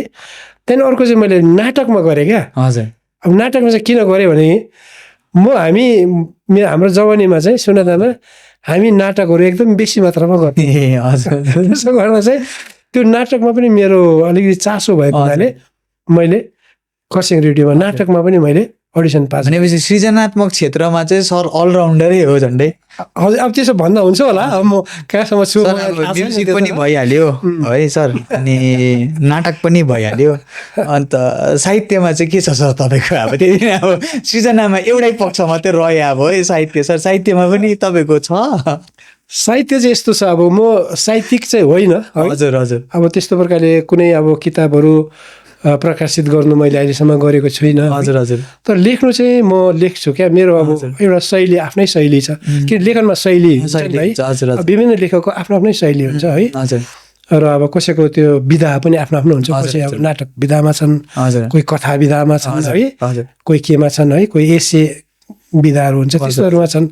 अब त्यो मेरो चाहिँ कुनै विधा चाहिँ छैन, मेरो आफ्नो शैली चाहिँ छ है। र त्यसमा चाहिँ म चाहिँ कस्तो खालको लेखक हो भने, मलाई अब जान्ने मान्छेले चाहिँ कुनै किताब निकाल्दैछु, कुनै पत्रिका निकाल्दैछु भने तपाईँले एउटा यो विषयमा लेखिदिनुहोस् न, मलाई लेखेर दिनुहोस् न भनेर मलाई आग्रह गर्छन् क्या। हजुर। अनि त्यो विषयमा म लेख्छु। भनेपछि त्यस्तो अलराउन्ड विधामा लेख्छु म होइन। यस्तो प्रकारले मैले अब जस्तै अब साहित्य क्षेत्रमा भन्दाखेरि चाहिँ यो हामी जब म त एउटा टिचर हो, शिक्षक हुँ म, तिमीलाई थाहै छ त्यो कुरो होइन। र हामी पहिला हाम्रो एउटा के भने युनियन पनि थियो, हाम्रो शिक्षकहरूको युनियन थियो। अन्त हामीले चाहिँ के गर्थ्यौँ भने हाम्रो युनियनले चाहिँ एउटा पत्रिका निकाल्थ्यौँ, हामीले बाटिका भन्ने पत्रिका निकाल्थ्यौँ। त्यो बाटिकामा कतिवटा मेरो लेखहरू पनि पऱ्यो होला। तर त्यसमा एउटा हाम्रो 3जनाको एउटा चाहिँ हाम्रो सम्पादक मण्डली थियो क्या। त्यो एकजना चाहिँ, त्यो मध्येमा एकजना चाहिँ म पनि हो सम्पादकमा। म लेखक हजुर, साहित्यिक त होइन, तर म सम्पादक रहेछ त्यहाँ हो। त्यस पछाडि अब त्यो सम्पादक भयो। त्यो पत्रिका त हामीले वर्षमा एउटा निकाल्थ्यौँ, वार्षिक हो, तर धेरै वर्ष निकाल्यौँ। अनि त्यस पछाडि हाम्रो जस्तै तबलाको गुरुजी प्रताप सिंह लुहार खरसाङको, उहाँले एउटा तबलामाथि एउटा किताब, तबला शास्त्र भनेर एउटा किताब लेख्नुभयो क्या। त्यसको फेरि सम्पादन मलाई नै दिनुभयो। ल भाइ तपाईँले गरिदिनुहोस्। म चाहिँ उहाँको अब शिष्य पनि, मलाई भाइ नै भन्नुहुन्थ्यो, तपाईँ भन्नुहुन्थ्यो है, भाइ तपाईँले गरिदिनुहोस् भनेर। अनि मैले त्यसको सम्पादन गरेँ। अब के अब तालको ज्ञान त मलाई प्रशस्तै थियो है, त्यो कहाँ मिलाउनु पर्ने, के गर्नुपर्ने सबै गरेर एउटा किताब पनि पब्लिस भयो क्या। त्यो किताब पनि छ अहिले पनि, त्यो किताब उहाँको भयो, त्यसमा मैले त्यो सम्पादन गरेँ। त्यस पछाडि अब यो जिडिएनएस दार्जिलिङ गोर्खा दुःख निवारक सम्मेलनले एउटा यो त्यो पुस्तक उनीहरूले सायद त्यो मलाई जहाँसम्म लाग्छ त्यो उनीहरूको पनि वार्षिक निकाल्थ्यो होला हौ। अन्त त्यो चाहिँ अब त्यसमा चाहिँ उनीहरूले चाहिँ त्यो के गर्यो भनेदेखिको एउटा सम्झाउने भन्ने एउटा निकाल्दो रहेछ। अन्त त्यसमा चाहिँ यो स्वर माधुरी भनेर 1 वर्ष चाहिँ विशेषाङ्क निकालेको थियो। त्यसमा चाहिँ अलिकति पुरानो हाम्रो अब दार्जिलिङको गीतहरूलाई लिएर केहरू अब त्यस्तोहरू थुप्रो कुरो लिएर त निकै मोटो किताब छ त्यो किताब पनि। त्यसमा पनि मलाई एउटा लेख माग्नु भएको थियो सङ्गीतमाथि। अनि त्यो त्यहाँ पनि मैले हो त्यसरी हालेको थिएँ होइन। अनि बिजनबारीबाट एउटा फेरि किताब उनीहरूले निकाल्यो। त्यो किताब चाहिँ आरोहण भन्ने एउटा किताब निकाल्यो। त्यो किताबमा चाहिँ उहाँहरूले फेरि मलाई प्राथमिक शिक्षामा बालगीतको महत्त्व त्यो सब्जेक्टै अर्को होइन। फेरि म त प्राथमिक शिक्षक भएको हुनाले मैले त्यसमा अलिकति किताबहरू यताउति अलिक रेफरेन्सहरू पनि लिएर किताब मैले त्यसको लागि अलिक निकै मैले त्यसको स्टडी गरेर राम्रो लेख भएको छ त्यसमा, त्यो त्यस्तो परेको छ। हो यस्तो प्रकारले क्या अब मलाई अब जस्तै एउटा अब यो भर्खरै रसिकहरूले पनि एउटा निकाल्यो साहित्य तृष्णा भन्दा मलाई थाहा छ, साहित्य तृष्णा निकाल्यो, अनौठो यात्रा त्यस्तो के अनौठो यात्रा। अब त्यो त्यसमा अब रसिकहरूले नै मलाई एउटा लु न यात्रा विषयमा लेखौँ न भनेर लेखिदिनुहोस् न भन्दाखेरि मेरो पनि ठिकै त्यो यात्रा थियो, एकदम अनौठो यात्रा थियो। त्यो यात्रा खुब एउटा के भने त्यो एउटा मेरो जीवनको एकदमै मेमोरेबल त्यो यात्रा हो क्या। त्यो हाम्रो पाठकहरूले साहित्य तृष्णा किनेर पढ्नुपर्छ, हुन त मेरो यात्रा धेरै छ मेरो होइन, आध्यात्मिक यात्राहरू पनि छ, अरू यात्राहरू पनि मेरो धेरै। अब म भारतवर्षको धेरै जग्गा घुमेको छु होइन, तर त्यो यात्रा चाहिँ यति अचम्म। अन्त त्यसले गर्दा मैले सठिक त्यो ठाउँ मैले पाएँ त्यहाँ लेख्ने क्या। अब त्यो मैले लेखेँ होइन, त्यस्तो प्रकारको लेखहरू मेरो विभिन्न विषयमा लेखहरू मलाई अब त्यसरी दिन्छन्। अब कसरी आउँछ मेरोमा क्या, कहाँबाट घुमेर आइपुग्छ कि। अब त्यस्तो प्रकारको अरू पनि छ, अब यहाँ सबै मैले वर्णन गर्नु भ्याइनँ होला। सरले सबै कुरामा अलराउन्डर नै हुनुहुन्छ, म त्यसो लेखेर चाहिँ दिन्छु। अब त्यो हुने त्यो मेरो लेखाइ कस्तो छ कुनै मेरो है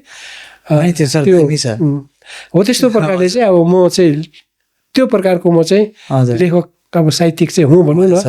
अन्त अब मलाई अब रसिकले भयो, रसिकै साथी हाम्रो के अरे तल नरेश कटुवालले भयो, मलाई अलिकति अब इन्करेज गर्दैछ, लु न हौ सबै कलेक्सन गरेर एउटा निकालौँ न हौ भन्ने पनि छ। सायद भविष्यमा एउटा यो सबैको विषय लिएर सबै लिएर एउटा किताब बनिन्छ पनि कतै एकमुष्ट गरे त्यस्तो पनि छ। हजुर त्यो पनि हुन्छ हजुर। सर अब यो शास्त्रीय सङ्गीत पनि भयो, नाटक पनि भयो, गायन पनि भयो, लेखन पनि भयो। सर लोकगीतप्रति चाहिँ के छ सर तपाईँको? अब हात्तीमा जोडिहाल्नु कि लोकगीतप्रति कन्ट्रिब्युसन त नभनौँ है, सर लोकगीतप्रतिको इन्ट्रेस्ट या त्यो एरिया चाहिँ सर तपाईँको कस्तो छ सर? लोकगीतप्रति त अब हामीले अब चासो राख्नै पर्ने हो, आफ्नो लोकगीत बचाउनको लागि है। अब म लोकगीतहरू त गाउँछु, तर अब लोकगीत चाहिँ के हुन्छ भने लोकगीत चाहिँ सृजना हुँदैन क्या। हजुर, सृजना गरिन्छ त्यसलाई सृजना भन्दैन, त्यसलाई सङ्कलन भन्छ। सङ्कलन किन लोकगीत चाहिँ कस्तो भनेदेखिको लोकगीत चाहिँ हाम्रो लोक परम्पराबाट निस्केको गीतहरू हो नि त। त्यो लोक परम्पराबाट जस्तै अब हाम्रो एउटा धान नाच छ, हजुर, धान नाचको एउटा गीत अलगै छ नि। हजुर, अब त्यो हामीले धान नाचमा कुनै शब्द लगाएर बनाऊ जे गरौँ त्यो धान नाचै हो, धान नाच हजुर होइन। त्यो चाहिँ हाम्रो सङ्कलन हुन्छ क्या। हजुर त्यस्तो। अब मारुनी छ एउटा होइन, मारुनी छ। अब मारुनीको पनि गीत छ नि। हजुर, मारुनीको गीत छ, त्यो हामीले गीत शब्दहरू नानावली शब्द लगाएर बनाऊ, त त्यो जुन चाहिँ त्यसको धुन छ त्यो मारुनी धुनमै हुनु पर्यो। हजुर, त्यसलाई मारुनी नै भन्छ, त्यो सङ्कलन भयो। सर यिनीहरू चाहिँ सबै जति पनि हाम्रो लोकगीतहरू छन् के यिनीहरू पनि शास्त्रीय सङ्गीत आधारित नै छन्, धेरै छन् कि यसमा चाहिँ अलिकति हाम्रो पहिला हामीले अलिकति त्यसलाई चाहिँ स्टडी गर्ने त कोसिस गरेको थियौँ क्या। हजुर, अब जुन चाहिँ त्यो लोकगीतमा जस्तै हाम्रो विशेष गरेर अब लोकवाद्य वादन छ होइन, लोकवाद्य वादनमा अब सबैभन्दा एकदम प्रमुख वाद्य चाहिँ हाम्रो मादल हो। मादलमा अब पूर्वयुली मादल पनि हुन्छ, पश्चिमी मादल पनि हुन्छ होइन। र पूर्वयुलीमा चाहिँ जुन किसिमको जुन चाहिँ तालहरू बज्छ नि, हजुर, अब त्यो तालहरू चाहिँ अब हाम्रोमा शास्त्र छैन, त्यसको चाहिँ शास्त्र छैन। ताल चाहिँ छ हजुर। अब जस्तै तबलामा ताल छ, तबलाको त्यो बोलहरू पनि छ, ता ना भन्ने सबै छ। हजुर, तर मादलमा चाहिँ खै कसरी हिर्काउँदा चाहिँ धिङ बज्छ, कसरी हिर्काउँदा ताङ बज्छ, त्यो चाहिँ त्यस्तो छैन नि त। हजुर हजुर, त्यो एकदम कुनै कुरो एकदम के भन्नु अब फिक्स छैन क्या, फिक्स छैन। हजुर, हाम्रो चाहिँ त्यस्तो छ नि, ताल चाहिँ छ, हाम्रो पनि ताल थुप्रो ताल छ। हजुर, बिरनी भन्छ, टप्पा भन्छ होइन, यस्तो थुप्रो छ तालहरू क्या, मादलको तालहरू होइन थुप्रो छ। तर अब त्यसको त्यो बजाउने तरिका पनि बेग्ला बेग्लै छ। हजुर, अब उहिलेको हाम्रो बुढाहरूले जुन चाहिँ बजाए, हजुर, बजाएर उहाँले त्यो सँगै लगेर जानुभयो। हजुर, अहिलेकोहरूले सिक्ने त्यसमा कुनै चासो पनि राखेन। हजुर, नराख्दाखेरि त्यो अब ठिकसँगले अहिले बज्दैछ कि बजेको छ। हजुर, फेरि एकप्रति हामीले त्यसलाई डकुमेन्ट गरेनौँ र आई थिङ्क त्यसलाई शास्त्रमा नउतार्नु नै हामी नेपाली जातिको चाहिँ एउटा के भन्नु त्यो डिसएडभान्टेज जस्तो लाग्छ। कमजोरी, एकदमै ठुलो कमजोरी। धेरै कुरा जान्दैछौँ कि अहिलेसम्म पनि हामीले धेरैजनासँग इन्टरभ्यू लिँदा पनि त्यस्तै हुन्छ। अब हाम्रो छ नि लोक परम्परामा दबाई भनौँ त्यो पनि छ, गीत भनौँ त्यो पनि छ, सबै छ, बट डकुमेन्टेडै छैन। हो यो हाम्रोमा चाहिँ यो कमजोरी छ नि। एकपल्ट हाम्रो जस्तै अब गुरुजीहरूसँग बसेर हजुर यो विषयमा हाम्रो चर्चा पनि भएको बनाउनु पर्छ पनि भन्ने भएको कि तर त्यो कम्प्लिट नहुँदो रहेछ किनभने त्यसको अब सठिक मान्छे हामीले पाउँदैन नि त हजुर अब त्यो जो हामीले हाम्रा बुढाहरूले जुन चाहिँ गरे उनीहरूले पनि सुनेरै यसो हेरेरै बजाएको अब हिर्काउँदा उसले हाम्रो अब मादलमा ताङ धिङ भन्ने जुन चाहिँ साउन्ड छ होइन हजुर त्यो ताङ चाहिँ अब एउटाले हिर्काउँदा कुनै कस्तो प्रकारले अर्कै प्रकारले हिर्काएको छ अर्को हिर्काउँदा अर्कै प्रकार अब त्यसलाई चाहिँ कुन चाहिँलाई चाहिँ हामीले ठिक मान्नु है हजुर अब धिङ हिर्काउँदा धेरैको मिलेको छैन कुन चाहिँ मान्नु हामीले हजुर त्यही त जबकि तबला त अब शास्त्रमा ता भनेपछि ता नै हिर्काउँछ उसले त्यही तबलाले हिर्काउनुपर्छ त्यसरी नै हिर्काउनुपर्छ त्यही ठाउँमा त्यो जुन चाहिँ त्यसको त्यो माथिको गोलो छ त्यसको ठिक ठाउँमा हिर्काएको हुनुपर्छ नि त अब त्यस्तो त्यो चाहिँ हाम्रोमा कमजोरी भयो क्या त्यसले गर्दाखेरि त्यो अब के अरे यो उयो ताल त भयो त्यसमा शास्त्रीय गायन पनि होला हाम्रो है जस्तै मालसिरी हामीले गाउँछौँ है अब मालसिरी गाउँछौँ मालसिरीको एउटा धुन त हामीलाई टिपेको छौँ हामी त्यसलाई त्यो प्रकारले गाउँछौँ होइन तर त्यो पनि सठिक छ कि छैन तर त्यो शास्त्रमा छैन नि त हाम्रो कुन कुन सुर लागेको छ होइन जस्तै अघि मैले भने रागमा हामीले बेग्लै बेग्लै सुरहरू लागेको छ राग तर हाम्रो मालसिरीमा कुन कुन सुर लागेर चाहिँ हामीले मालसिरी भन्छ भने त्यो हाम्रोमा त्यो सठिक छैन क्या अब त्यो हामीले क्ल्यारिटी नै ल्याउनु सक्दैन हाम्रो चाहिँ लोकगीत चाहिँ त्यस्तो भयो अब त्यसो गर्दा अब लोकगीत त म गाउँदिनँ है अब हामी सुन्छौँ त्यो विषयमा हाम्रो चर्चा पनि हुन्छ सबै कुरो होइन त्यसमा के अब ज्ञान पनि हामीले लियौँ होला तर हाम्रो लोकगीतको कमजोरीहरू चाहिँ त्यो मिठास पनि छ एकप्रति धेरै राम्रो छ नि सबै चिज उज्यालो पनि बनाइदिन्छ तर अब एक पाटामा फेरि त्यही हो कि अब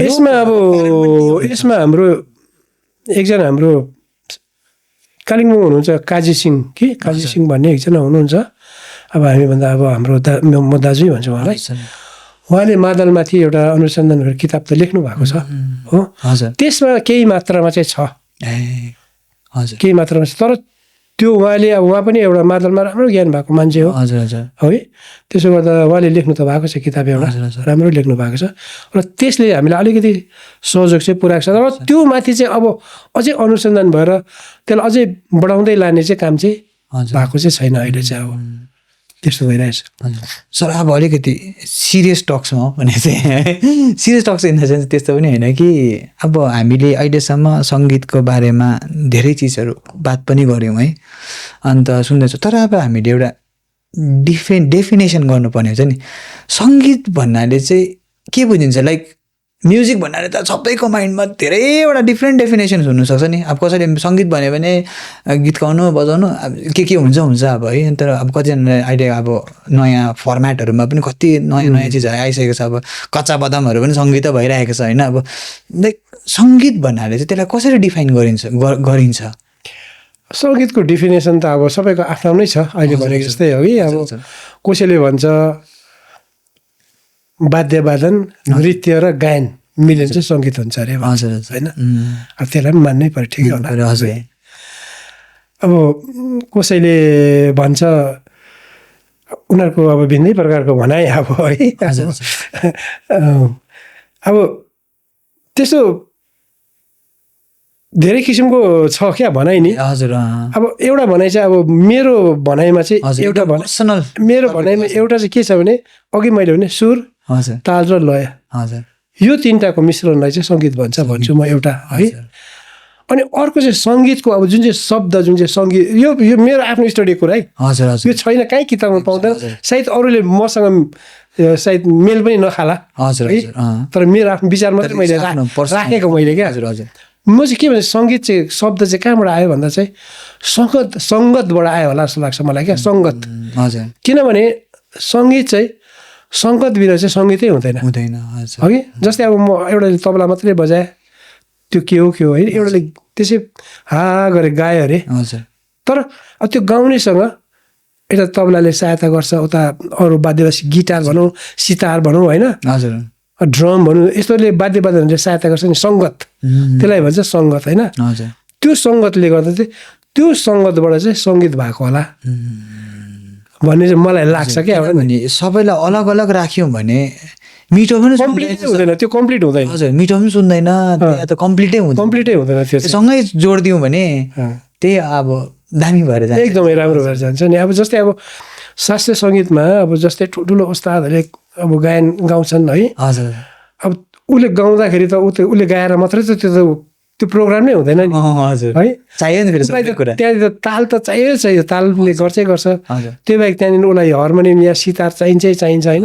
अन्त उसको त्यो गीत चाहिँ त्यहाँनिर एकदम सुन्दर ढङ्गमा प्रस्तुति भएको हुन्छ नि। हजुर त्यसले गर्दा त्यो सङ्गत चाहिँ क्या सङ्गीतमा चाहिँ नि सङ्गत बिना चाहिँ सङ्गीतै हुँदैन जस्तो लाग्छ मलाई। त्यसले गर्दा यो सङ्गतबाटै सङ्गीत भएको होला। सङ्गीतबाट हजुर त्यही हो सर। यही पार्टमा जस्तै तपाईँले भन्नुभयो सङ्गीतको गायनप्रति त हामीले धेरै कुरा अब आइडिया भयो है सर। तालको बारेमा हामीले धेरै पोइन्टमा अब वान अफ द फन्डामेन्टल है सर। यो ताल भन्नाले चाहिँ के हुन्छ लाइक कसरी चाहिँ या ताल भनेको चाहिँ के हो भन्यो भने चाहिँ ताल चाहिँ अब त्यसलाई एकदम अङ्ग्रेजीमा भन्छ रिदम भन्छ नि। रिदम हजुर हजुर ताल क्या हजुर। जस्तै मैले थप्पडी बजाउने यसरी हजुर जुन थप्पडी यो पनि ताल हो हजुर। तर एकदम सठिक टाइमिङमा चाहिँ यसको हुनु पर्यो नि त होइन। हजुर त्यसलाई चाहिँ भन्छ ताल। हजुर तालको चाहिँ डेफिनेसन चाहिँ अर्को के पनि छ भने अब शास्त्रमा चाहिँ त्यो जुन चाहिँ मैले एउटा हिर्काइदिनु मैले अर्को हिर्काउँदाखेरि मेरो त्यो जुन चाहिँ बिचको त्यो समय छ नि अब फ्रेक्सन अफ सेकेन्ड होइन त्यो समय चाहिँ सठिक छ भने चाहिँ ताल हुन्छ। त्यो चाहिँ बेसी कम्ती भयो भने चाहिँ तालै।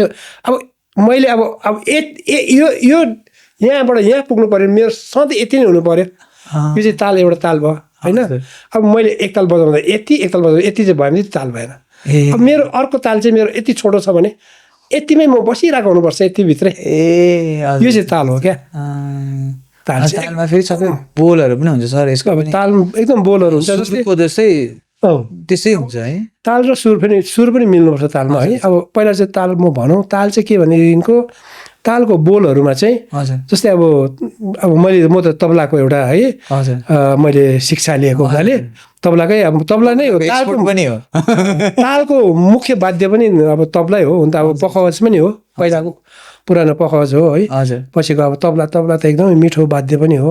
अब त्यो तालको जुन चाहिँ त्यो माथिको त्यो छ त्यसलाई पुडी भन्छ हाम्रो शास्त्रीय सङ्गीत भाषामा। त्यो पुडीमा चाहिँ विभिन्न जग्गा छ बिचमा अब त्यो कालो छ त्यसलाई हामीले त खरी भन्छौँ नेपालीमा है। अब हिन्दीमा चाहिँ स्याही भन्छ होइन। त्यो बिचको जमिनलाई त्यसलाई चाहिँ मैदान भन्छ है। अब यता छेउकालाई किनारा भन्छ होइन। अब त्यो जुन चाहिँ मैले औँलाले जुन चाहिँ हिर्काउँछु तालमा त्यो हिर्काउँदाखेरि चाहिँ मैले कुन जग्गामा हिर्काउँदा चाहिँ मैले त्यो ठिक ताल प्रड्युस गर्छु त्यो ताल प्रड्युस हुन्छ। त्यो ताललाई चाहिँ भन्छ अब त्यो तालको चाहिँ त्यो अब जस्तै ता होइन त्यो ता चाहिँ मैले ठिक जग्गामा हिर्काउनु पऱ्यो नि त्यसलाई चाहिँ भन्छ बोल। पनि थुप्रो हुन्छ सारेगामा जस्तै हुन्छ कि बोल चाहिँ अब सारेगामा जस्तै नै हो। हजुर अब बोलमा जस्तै ता हुन्छ ना हुन्छ होइन ढा हुन्छ होइन तुन हुन्छ हजुर है। त्यसमा ते पनि हुन्छ हजुर है क पनि हुन्छ हो त्यस्तो क्या। ताल पनि छ त्यसको त्यसलाई वर्ण भन्छ 10वटा वर्ण भन्छ त्यसमा चाहिँ अब वर्ण भन्छ त्यो है त्यो बोललाई चाहिँ होइन। त्यो 10वटा बोल हुन्छ त्यो चाहिँ अब फिक्स नै हुन्छ। अब त्यसमा चाहिँ अब अहिले चाहिँ अब मोडर्नमा चाहिँ अब के मिसाएर तबलामा बजाउनु पनि सकिन्छ अहिले अरू कुरो पनि मिसाएर त्यही चिज चाहिँ त्यही हो। तर त्यसलाई नै मिसाउँदाखेरि अलिकति भिन्दै खालको साउन्ड पनि निस्किन्छ त्यो चाहिँ त्यो गर्न सकिन्छ। तर मूल चाहिँ त्यही हो 10वटा वर्णै हो। 10वटा वर्णलाई लिएर नै ताल बनिन्छ हजुर। अब जस्तै अब त्यो तालहरूको नामहरू फेरि अलग अलग भयो तालको नाम अलग अलग हुन्छ। जस्तै मैले दादरा बजाउँछु होइन दादरा 6 मात्रा मात्रै हुन्छ। अब जस्तो डेमो एक्जाम्पल धा धी ना अब 3टा बज्यो धा पनि बज्यो धी पनि बज्यो ना पनि बज्यो धा धी ना धा ती ना अब ती पनि बज्यो यहाँ है। अब यतिवटा मात्रै बज्यो त्यो दौडै बजेन है। धा धी ना धा ती ना अब यो तालमा पनि के हुन्छ भने यो तालमा पनि यसलाई विभाजन गरेको हुन्छ क्या। अब यो 6वटा मात्रा भयो 6वटा मात्रालाई 3-3वटा विभाजन गरेको छ यो दादरामा चाहिँ होइन 3वटा विभाजन गरेको छ। यसलाई शास्त्रीय त्यति बेला शास्त्रीय सङ्गीत बनाउनेले साँच्चै वास्तवमा त्यो कसरी बनायो होला क्या। अब त्यो 3-3वटा त्यसलाई विभाजन गरेको छ। अनि जुन चाहिँ सुरुमा हामीले धा हिर्काउँछौँ त्यसलाई सम भन्छ होइन। सम भएर त्यहाँदेखि 1-2 त्यहाँ 3टा एक विभाग भयो। त्यहाँदेखि अर्को विभागमा जाँदाखेरि चाहिँ हामीले सुरुकोमा चाहिँ त्यसलाई खाली यसरी हातले खाली देखाउँ त्यसलाई त्यहाँनिर मुनि त्यसको चिन्ह चाहिँ 0 हुन्छ क्या। त्यो भातखण्डे पद्धति छ पद्धति पनि 2-3वटा छ। त्यो भातखण्डे पद्धतिमा चाहिँ त्यो चाहिँ 0 लेख्छौँ हामीले क्या मुनि। हजुर पहिला सम्म चाहिँ क्रस गर्छौँ या प्लस गर्छौँ होइन, क्रस गर्छौँ, त्यहाँदेखि यता गर्छ त्यो अर्कोमा चाहिँ 0 गर्छौँ, त्यसलाई चाहिँ खाली भन्छ। ताल त्यसरी बनाएको छ क्या, एकदम यस्तो राम्रोसँग बनाएको छ ताल। त्यो अब सुरुमा धा धिन धा तिन अब धा धिन धा तिन यसरी देखाउनुपर्छ ताल पनि। त्यसको त्यो पनि त्यस्तो छ सिस्टम पनि क्या तालमा। त्यो ताल र फेरि यतापट्टि रागलाई फेरि मिल्नु पर्यो। अब त्यो जुन चाहिँ राग बनिन्छ त्यो राग बनाउनेले चाहिँ राग चाहिँ तालमा बनाउनु पर्यो होइन।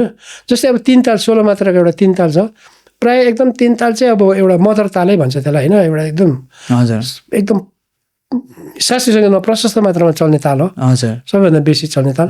त्यो 3 तालमा चाहिँ उनीहरूले त्यो जुन चाहिँ आफ्नो शब्द हुन्छ, शास्त्रीय सङ्गीतको शब्द हुन्छ। अब राग मैले राग लिएँ, त्यो रागमा मैले गीत त गाउने गीत त बनाउनु पऱ्यो नि, त्यो गीत त शब्द हुनु पऱ्यो नि, त्यो शब्दलाई चाहिँ त्यो स्वरहरूमा हाल्नु पऱ्यो, त्यो तालमा हाल्नु पऱ्यो, 3 तालमा हाल्नु पऱ्यो, 16 मात्रामा हाल्नु पऱ्यो। सुर पनि मैले कुन चाहिँ राग गाउँदैछु त्यो रागको सुरहरू मात्रै मैले लिनु पाउँछु त्यसमा। शब्द त मेरो हो तर त्यो चाहिँ उनीहरूको लिनुपर्छ, त्यो शास्त्र अनुसारै लिनुपर्छ। त्यस्तो प्रकार छ क्या।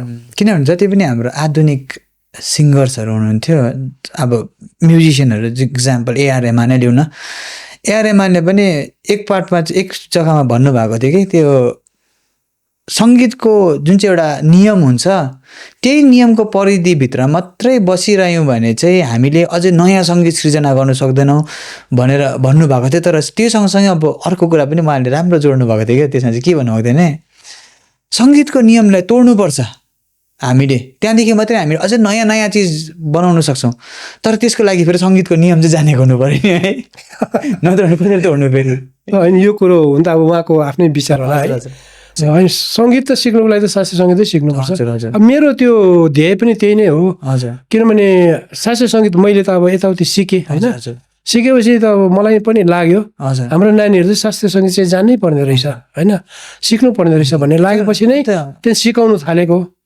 सुर तरङ्ग पनि खोल्यो, सुर तरङ्ग हामीले अब पहिला हामीले कुनै पैसा नलिकन सिकायो आफ्नो घरमा है। सुर तरङ्ग खोलेपछि चाहिँ अब त्यो अलिकति बाजागाजा चाहियो, अब स्कुल खोलेपछि होइन सामान चाहियो अलिकति, त्यसो गर्दा चाहिँ हामीले अलिकति एकदम पहिला हामीले कति 10-15 रुपियाँ फिज नानीहरूबाट लिएर चाहिँ सुरु गरेको, सिकाउनु सुरु गरेको। त्यसरी त्यो चाहिँ हामीले अब कुनै एउटा कमर्सियल बेसिसमा होइन, तर नानीहरूलाई चाहिँ एउटा सेवाको रूपमा नै त्यो अहिलेसम्म हामीले गर्दै ल्याउँदैछौँ क्या।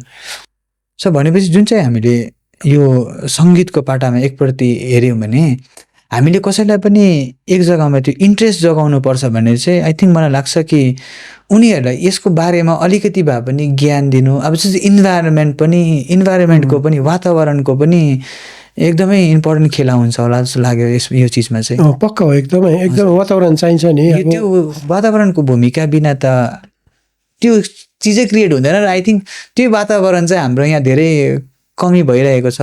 अब जस्तै हामीले यो सुर तरङ्ग जब हामी सुर तरङ्गै हामीले त्योभन्दा अगाडिदेखि सिकाएको है, जब सिकाउन थाल्यौँ नि त्यहाँदेखि चाहिँ अलिकति कता चाहिँ त्यो वातावरण बनिएको छ होला हौ। किनभने शास्त्रीय सङ्गीत भन्ने यस्तै हुँदो रहेछ होइन, त्यो मात्रै होइन रहेछ भन्ने चाहिँ अब अहिलेसम्म हामीले हजारौँ केटाकेटी नानीहरूलाई सिकायौँ होला होइन, हाम्रो भाइ बहिनीहरूलाई। त्यो 1000जनाले त अलिकति भए पनि शास्त्रीय सङ्गीतको ABCD भए पनि त बुझेको छ है। अब कतिले मजाले राम्रोसँग पास पनि गरे, अहिले हाम्रो स्कुलमा सिकेर अब अहिले नेपालमा गएर गरी खाँदैछन् आर्टिस्टहरूले है, राम्रो अब आर्टिस्ट जस्तै हाम्रो शिलाबहादुर भयो, कुन्ती भयो, हाम्रो कैलाश भयो है, हाम्रो पवन लामा भयो। सर पनि नेपाल जानुहुन्छ? म नेपाल जान्छु, किनभने म चाहिँ शास्त्रीय सङ्गीतको गुरु मात्रै नभएर एक्जामिनर पनि हो। हाम्रो जुन चाहिँ अब इलाहाबादमा हाम्रो प्रयाग सङ्गीत समिति छ, त्यो चाहिँ अब युनिभर्सिटी हो, उनीहरूले चाहिँ मलाई चाहिँ एउटा एप्रुभ एक्जामिनर बनाएको छ क्या। सायद मेरो अनुभवले होला, उहाँहरूले मलाई पनि दियो त्यो जग्गा, त्यो स्थान दियो। अनि उहाँहरूले चाहिँ वर्षमा चाहिँ एकपल्ट चाहिँ मलाई एपोइन्टमेन्ट दिन्छ क्या, एपोइन्टमेन्ट दिन्छ यो जग्गामा चाहिँ योपालि गएर तिमीले एक्जाम गर्नु भने। जस्तै मैले अब काठमाडौँ मलाई दियो भनेदेखिको अब नेपाल भनेपछि काठमाडौँ पोखरामा छ, काठमाडौँमै 4-5वटा 6वटा कतिवटा इन्स्टिट्युटहरू छ होइन, पोखरामा छ।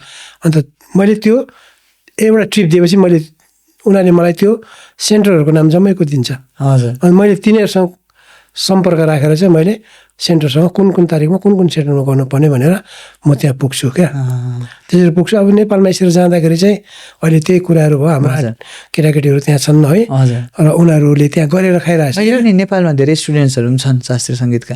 एकदम अहिले नेपालमा त राम्रो छ, एकदमै राम्रो छ क्या। अन्त त्यो हाम्रो स्टुडेन्टहरू पनि त्यहाँ छन्। अब हामी जाँदा उनीहरू आउँछ भेट्नु है, अन्त गुरुजी भन्छ अब आदर सत्कार पाउँछु मैले होइन, पाउँदाखेरि मलाई एक किसिम गर्व लाग्छ क्या। म त गुरुदेखि पनि महागुरु भएछु क्या जस्तो पनि लाग्छ है। अनि अर्को चाहिँ मलाई के लाग्छ भने सङ्गीतले सङ्गीत चाहिँ एउटा करियर पनि हुन सक्दो रहेछ, प्रोफेसन पनि हुन सक्दो रहेछ क्या। अब उहिले त भन्थ्यो नि न गीत गायो भने गीत गाउने दुःख पाउँछ भन्थ्यो होइन, गीत गाउनु अब कहाँ गीत गाउनै दिँदैन थियो अरे भन्छ भनाइ। हाम्रो टाइममा त त्यस्तो थिएन, त्योभन्दा अगाडिको कुरो होला है। तर अहिले त गीत त यति साह्रो अब त्यो प्रोफेसनल छ गीतमा है, गीतको करियर। अब अहिले हाम्रो इन्डियामा पनि गीत हेर्नु नि कस्तो राम्रो छ। अब काठमाडौँ जस्तो एउटा महँगो जग्गामा उनीहरूले बसेर आफ्नो घर बनाएर है, केटाकेटी पढाएर आफ्नो एकदम आरामको जिन्दगी बिताइरहेको छ सङ्गीतले। अब त्यही हो, यहाँ एउटा कुरो सानो जोडौँ म। अब जो हाम्रो यताबाट गएको छ उनीहरू त शास्त्रीय सङ्गीत सिकेर गयो नि त राम्रो। अब अहिले आधुनिक गीत गर्छ उनीहरूले है, शास्त्रीय पनि सिकाउने गुरु पनि छ हाम्रो, जस्तै कैलाश भाइ छ एकजना यहाँ फुलबारीको हो, उसले अब शास्त्रीय सङ्गीतै सिकाउँदैछ अहिले है, मोडर्न पनि गर्छ उसले।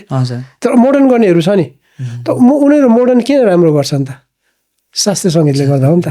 ज्ञान छ नि, अब सुरको ज्ञान छ, तालको ज्ञान छ होइन, लयको ज्ञान छ। अन्त उनीहरू त त्यहाँ एकदम टिक्नु सक्छ नि त।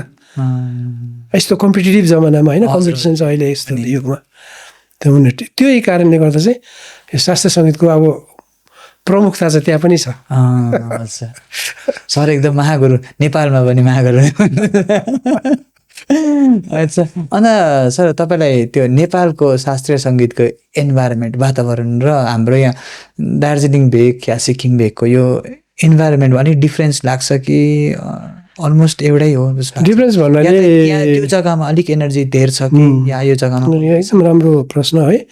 नेपालमा अलिकति उनीहरू अलिक सिरियस छन् क्या, उनीहरू राम्रोसँग सिकेका छन् उनीहरूले नि सबै कुरोमा। अब म त एक्जामिनर भएर सबै सब्जेक्टमा जानुपर्छ होइन, त्यहाँनिर अब गायनहरूमा पनि राम्रो राम्रो गायकहरू छन्, तबला वादनमा पनि राम्रो राम्रो तबला वादकहरू मैले पाउँछु त्यहाँ एक्जाम दिनेहरू है।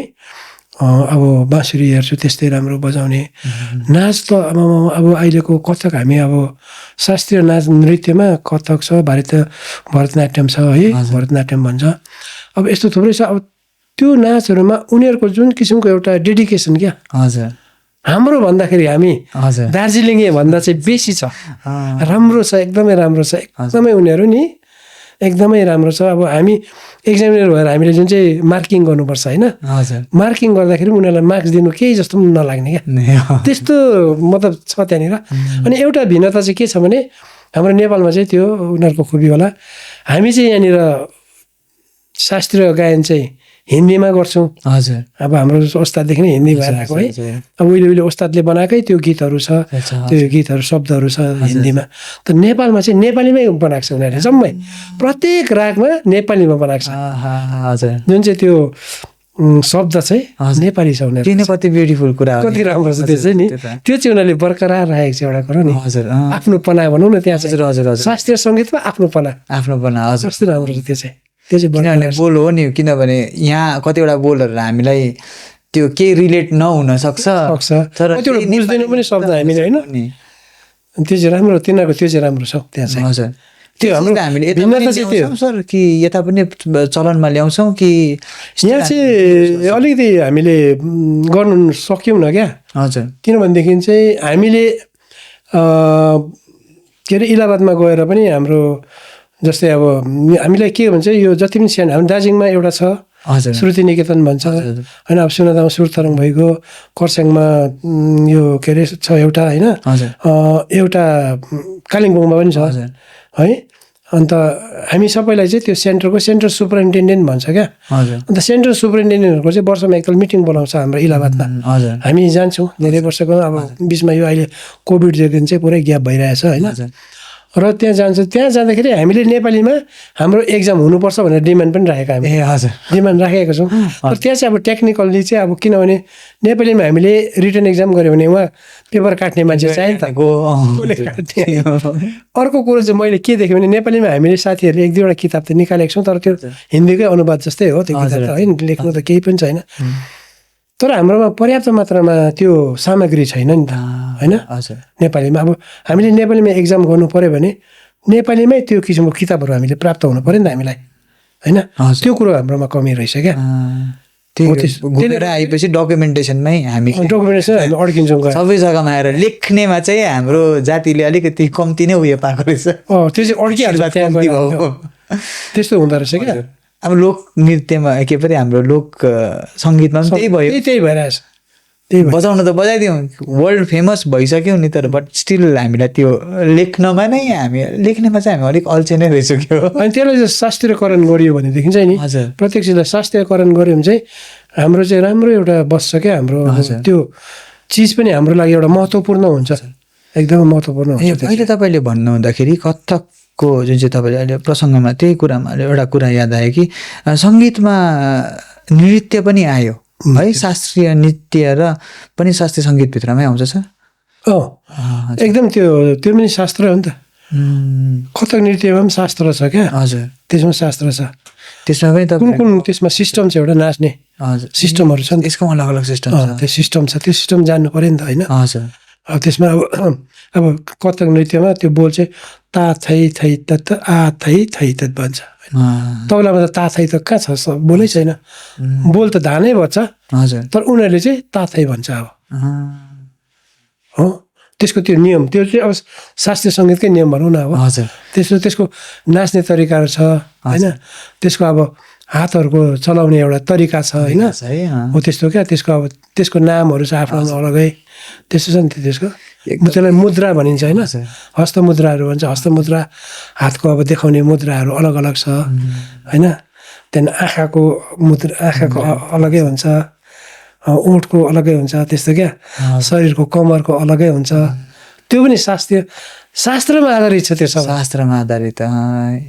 त्यो एकदमै मिठो कुरा, एकदमै गहन कुरा भनौँ न, किनभने यति डेप्थमा शास्त्रीय भन्दाखेरि चाहिँ हामीलाई के लाग्थ्यो भने पहिला अब यो पहिलाको वेदतिर कहाँबाट निस्किएको होला, अनि त्यसलाई त्यतिकै चलेको होला भनेको, बट त्यो होइन रहेछ। शास्त्रीय भनेपछि जब हामी त्यसलाई शास्त्रमा लेख्छौँ अनि नियमबद्ध रहन्छ, त्यसलाई नै हामीले शास्त्रीय सङ्गीत। सर एकदमै तपाईँसँगको कुराकानी एकदमै मिठो र एकदमै मजा पनि आइरहेको छ है। तर अब के छ भने हामीलाई पनि समयले बान्छन्।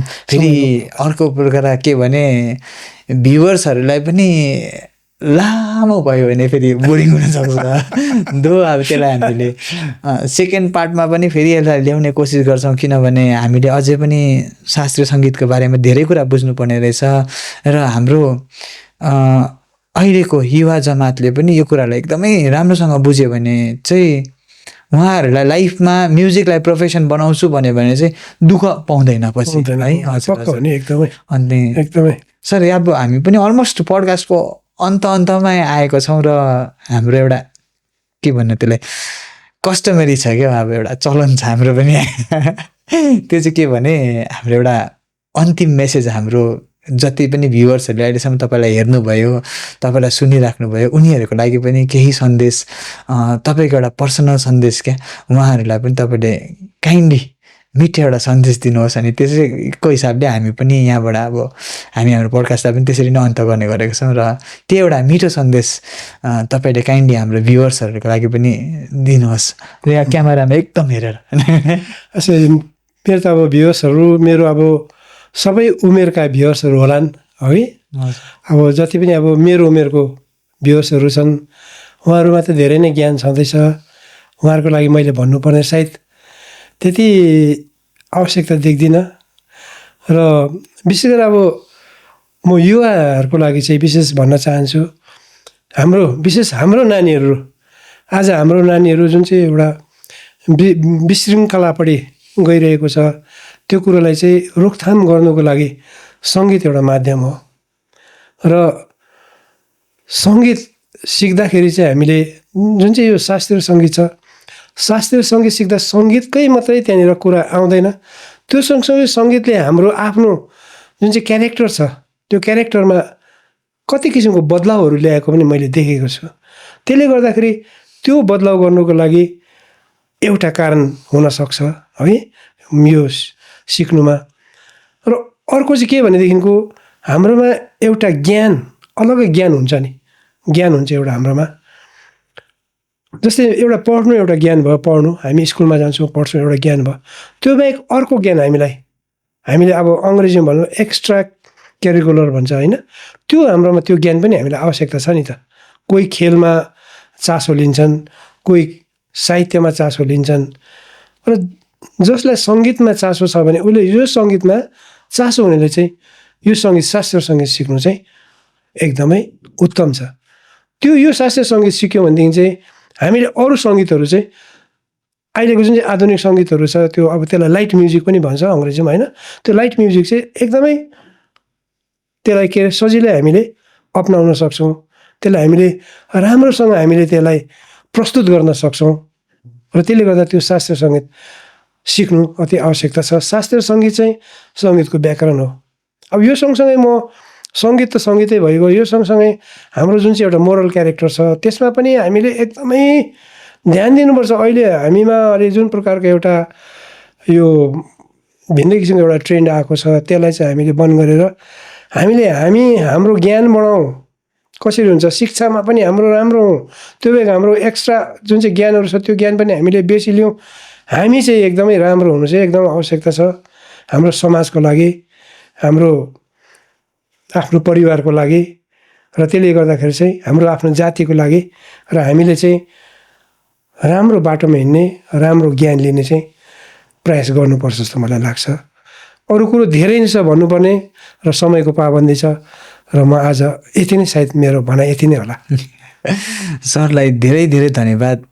उहाँको तपाईँको एउटा एक्सपिरियन्स, एउटा सिनियर एक्सपिरियन्स, लाइफको एउटा धेरै चिजको भोगाइबाट निस्किएको यो शब्दहरू एकदमै भ्यालुएबल भएर जान्छ हाम्रो भ्युवर्सलाई मात्रै होइन, हामी जतिजनाले पनि सुन्नु हुँदैछ उहाँहरूलाई। किनभने तपाईँले छोटकरीमा धेरैवटा कुरालाई अटाइदिनु भयो, हाम्रो समाजको प्रब्लमलाई पनि साथसाथै हाम्रो एउटा होपलाई पनि। र तपाईँलाई हामी धेरै धन्यवाद दिन चाहन्छौँ। हामी धेरै आभारी छौँ कि तपाईँले आज हाम्रो यो पडकास्टमा आएर तपाईँको आफ्नो ज्ञानहरू बाँड्नुभयो। र अन्तमा एउटा त्यो सानो स्टोरी भन्दा पनि त्यो एनेक्डोट याद आयो कि अस्ति एउटा जग्गामा पढ्दै थिएँ, सद्गुरु जग्गीवास देवको एउटा आफ्नै ईसाई संस्कृति भन्ने एउटा स्कुल छ, अनि त्यहाँ पनि नानीहरू सानो थियो अरे। अनि त्यो नानीहरू उपद्रो गरी हिँड्ने अरे, पुरा यताउता कराएर हिँड्ने अरे। अनि अन्त टिचरहरूले पनि आएर भन्यो अरे उहाँ सद्गुरुलाई, के सद्गुरु के गर्नु, बिनाहरू पुरा बदमास गरेपछि उफ्री हिँड्छ यिनीहरूलाई।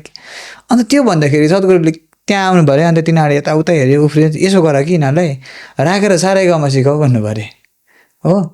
अनि त्यो मात्रै गर, सारेगामा चाहिँ एभ्री डे एसेम्ब्लीमा सारेगामा यिनीहरूलाई कम्तीमा पनि 9 पल्ट चाहिँ गरौँ भन्नुभयो अरे। अन्त सारेगामा 9 पल्ट गर्दा गर्दा नानीहरूमा धेरै ट्रान्सफर्मेसन आयो। ट्रान्सफर्मेसन इन द सेन्स कस्तो भने उनीहरू शान्तिसँग बस्ने भयो अरे, एक जग्गामा बसेर सन्चोसँग बस्ने भयो अरे। यो सङ्गीतको एउटा त्यो मिराकल भनौँ या सङ्गीतको एउटा इफेक्ट के हो लाइफमा, त्यो एकदमै मिठो पनि, त्यो पनि यो हाम्रो भ्युवर्ससँग पनि सेयर गर्न चाहन्थेँ। र आज हामीले हाम्रो शिक्षक, सङ्गीतको महागुरुलाई हामीले सुन्यौँ, उहाँको साहित्य पाटा पनि सुन्यौँ। हामीले धेरै चिजहरू अझै पनि सुन्न बाँकी थियो, तर हामीले जुन चाहिँ सङ्गीतमाथि आज शास्त्रीय सङ्गीतमाथि स्पेसिफिकली जति डेप्थमा हामीले बुझ्यौँ, आई थिङ्क यो कुराहरूले हामीले एउटा शास्त्रीय सङ्गीतको एउटा पर्सपेक्टिभ पनि चेन्ज हुन्छ होला।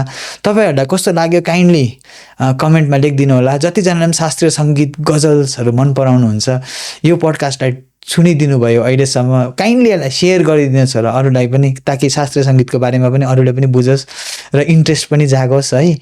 अनि अझै हाम्रो कार्यक्रमलाई अझै निरन्तरता दिनेछौँ। अझै हामीले धेरै एक्सपर्ट्सहरूलाई यहाँ बोलाउनेछौँ। तपाईँहरूको फिडब्याकको खाँचो छ, तपाईँहरू काइन्डली आफ्नो फिडब्याक हालिदिनुहोस् होला कि यसलाई अझै कसरी राम्रो बनाउन सक्छ, कसलाई बोलाउन सक्छौँ, कसकोबाट अझै धेरै कुरा तपाईँहरूले सुन्न चाहनुहुन्छ, ती कुराहरू तपाईँहरूले भन्नुभयो भने हामी त्यसै हिसाबले हाम्रो गेस्टहरूलाई पनि अझै आमन्त्रण गर्नेछौँ। र होपफुली आजको यो पडकास्ट तपाईँहरूलाई राम्रो लाग्यो होला, काइन्डली लाइक पनि गरिदिनुहोस्, सब्सक्राइब पनि गरिदिनुहोस्, सेयर पनि गरिदिनुहोस् र कतिजनालाई एकदम अल्छी लाग्दछ भने उनीहरूलाई फोन गरेर भए पनि यो चाहिँ पक्का सुन है भनेर नि भनिदिनुहोस् है। अनि यति भन्दै आजको यो पडकास्टबाट म बिदा लिन चाहन्छु र अर्को पडकास्टमा अवश्य आउनेछौँ। यति भन्दै नमस्कार।